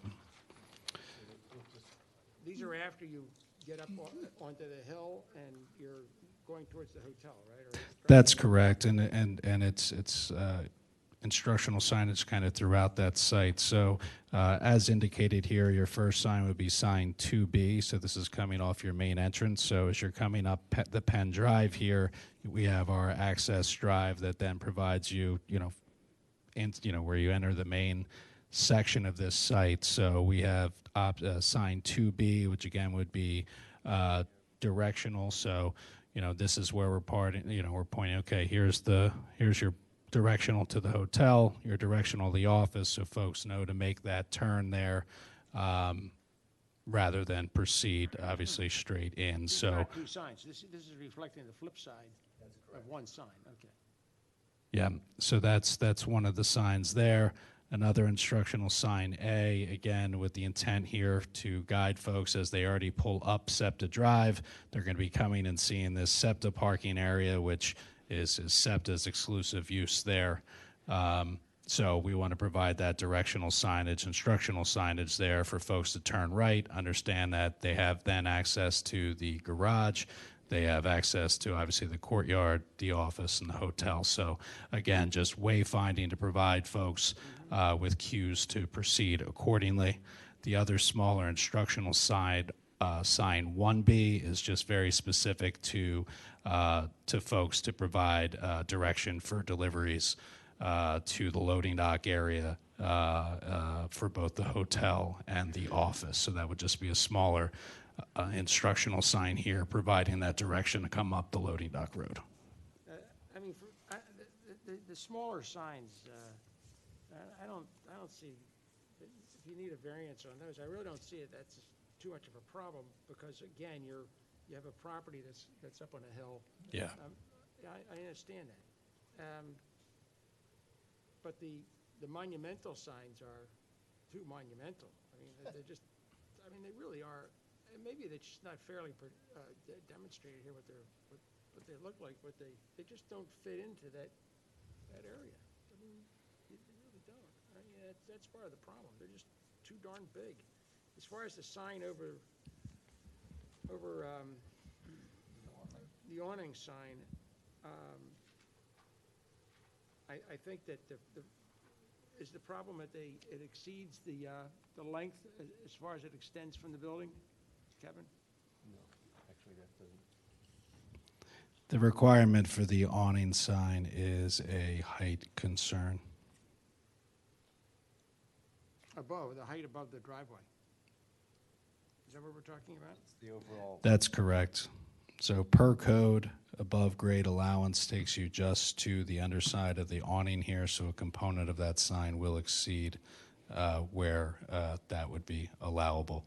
And again, the overall signage, as you increase the square footage and you take into account all the wall signage we're requesting, that also impacts that component. I believe the letter height was also limited to 8 inches. That's correct. Thank you, Kevin.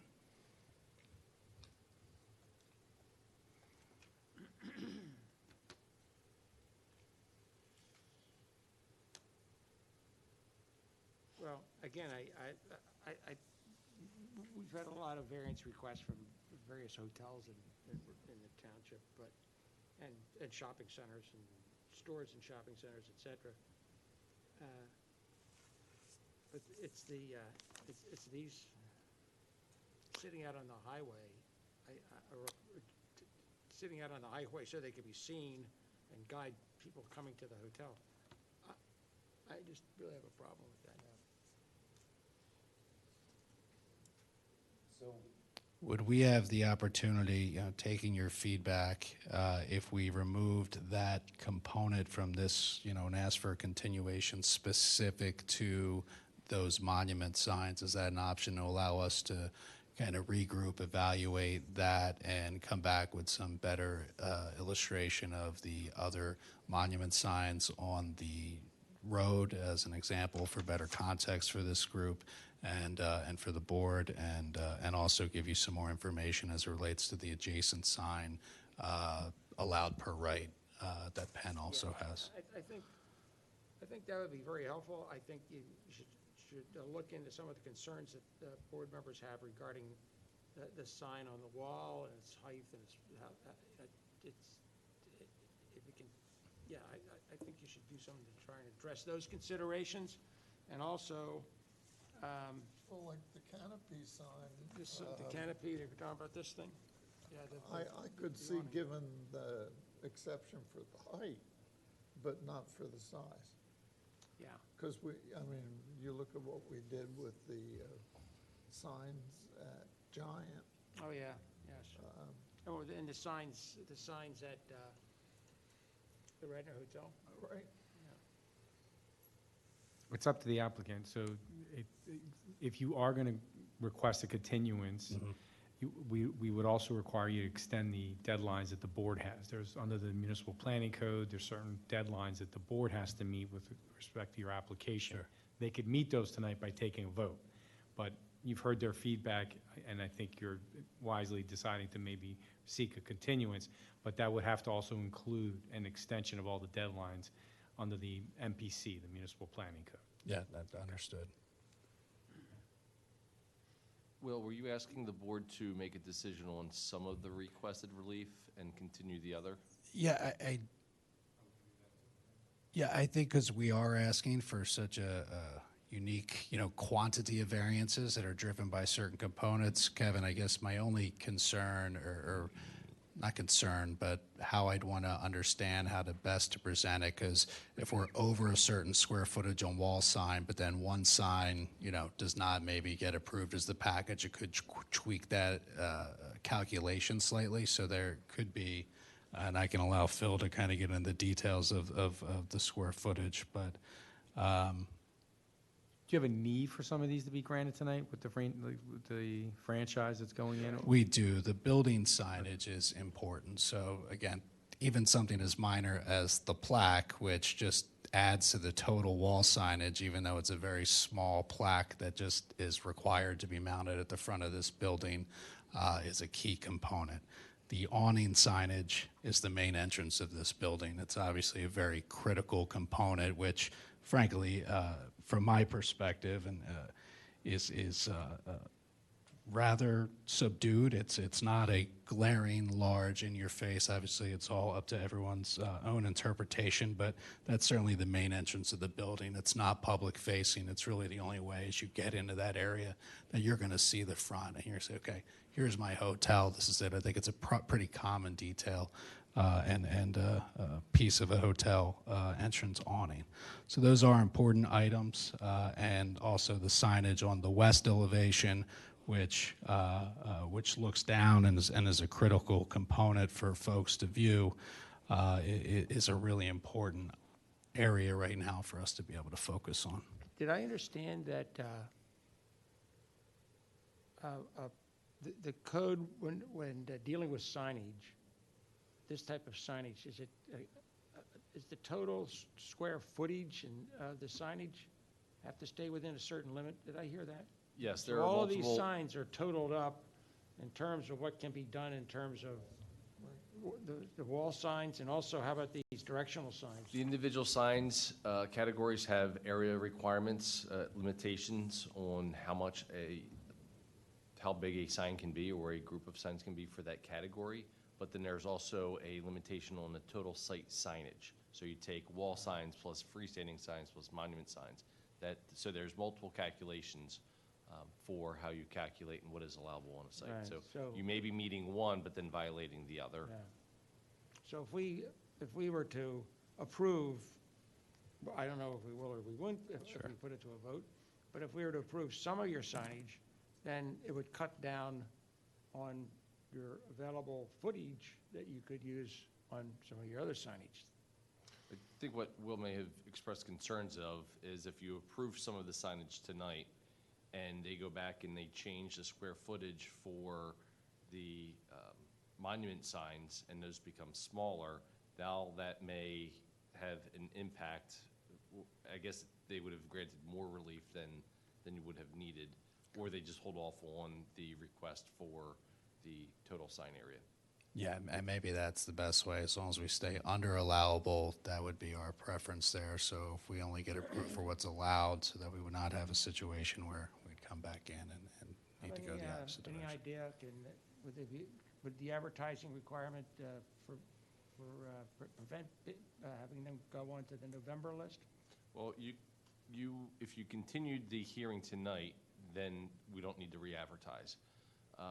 That being said, if they were to, as another option, withdraw part of the request and reapply, they could. The deadline for the November meeting is next Tuesday.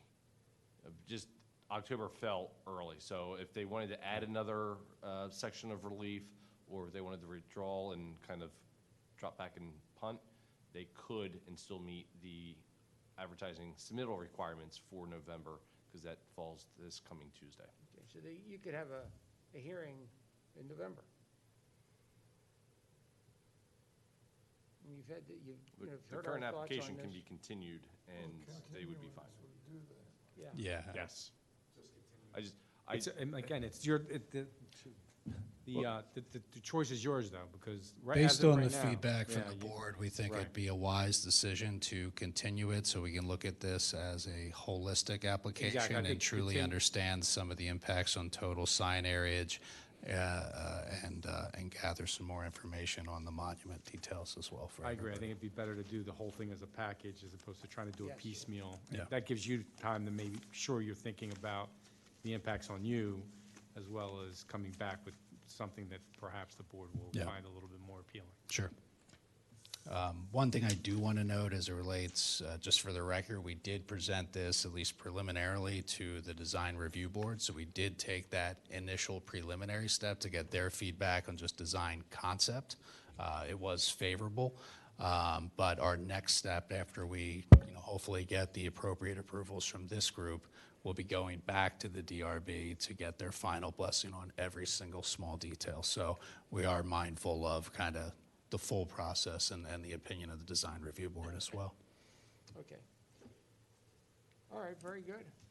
I think, I guess do we need to make a motion, or do they? If he's, so you're requesting. Yeah, a we'll continuance request a of the continuance, the yeah. entire package, and the understanding is with the extension of all the municipal planning code deadlines. Correct. Okay. Okay, so there's no need for a motion. The board has No. heard that, and everybody agrees? Right. Okay. Yeah. So next Tuesday is the deadline for. No, you don't have. No, a you deadline. just, no, you'll be back in November's hearing, which is Right. November. We would request, though, if they're going to have revised exhibits, that we get those in Yes. shortly thereafter so that we can get them to the board. Yes. It's not the same legal requirements, as long as you're not changing the relief that you're requesting in terms of adding additional sections. So can I just You'll ask be fine. for example, the monument signs, so those should be 75 square feet total, those two. So if we reduce those to Well, match. just be sensitive to the total. though. Correct. That's the other thing. Yeah. It's not 75 square foot each, it's a total for the monument signs is 75 square feet. Yes. So we're right now, the two combined are. That's what puts us over the total, correct? It's the fact that we want the two monument signs, yes. All right, thanks, gentlemen, appreciate you. Thank you. Yes. I think we're done with our business this evening, so we stand adjourned.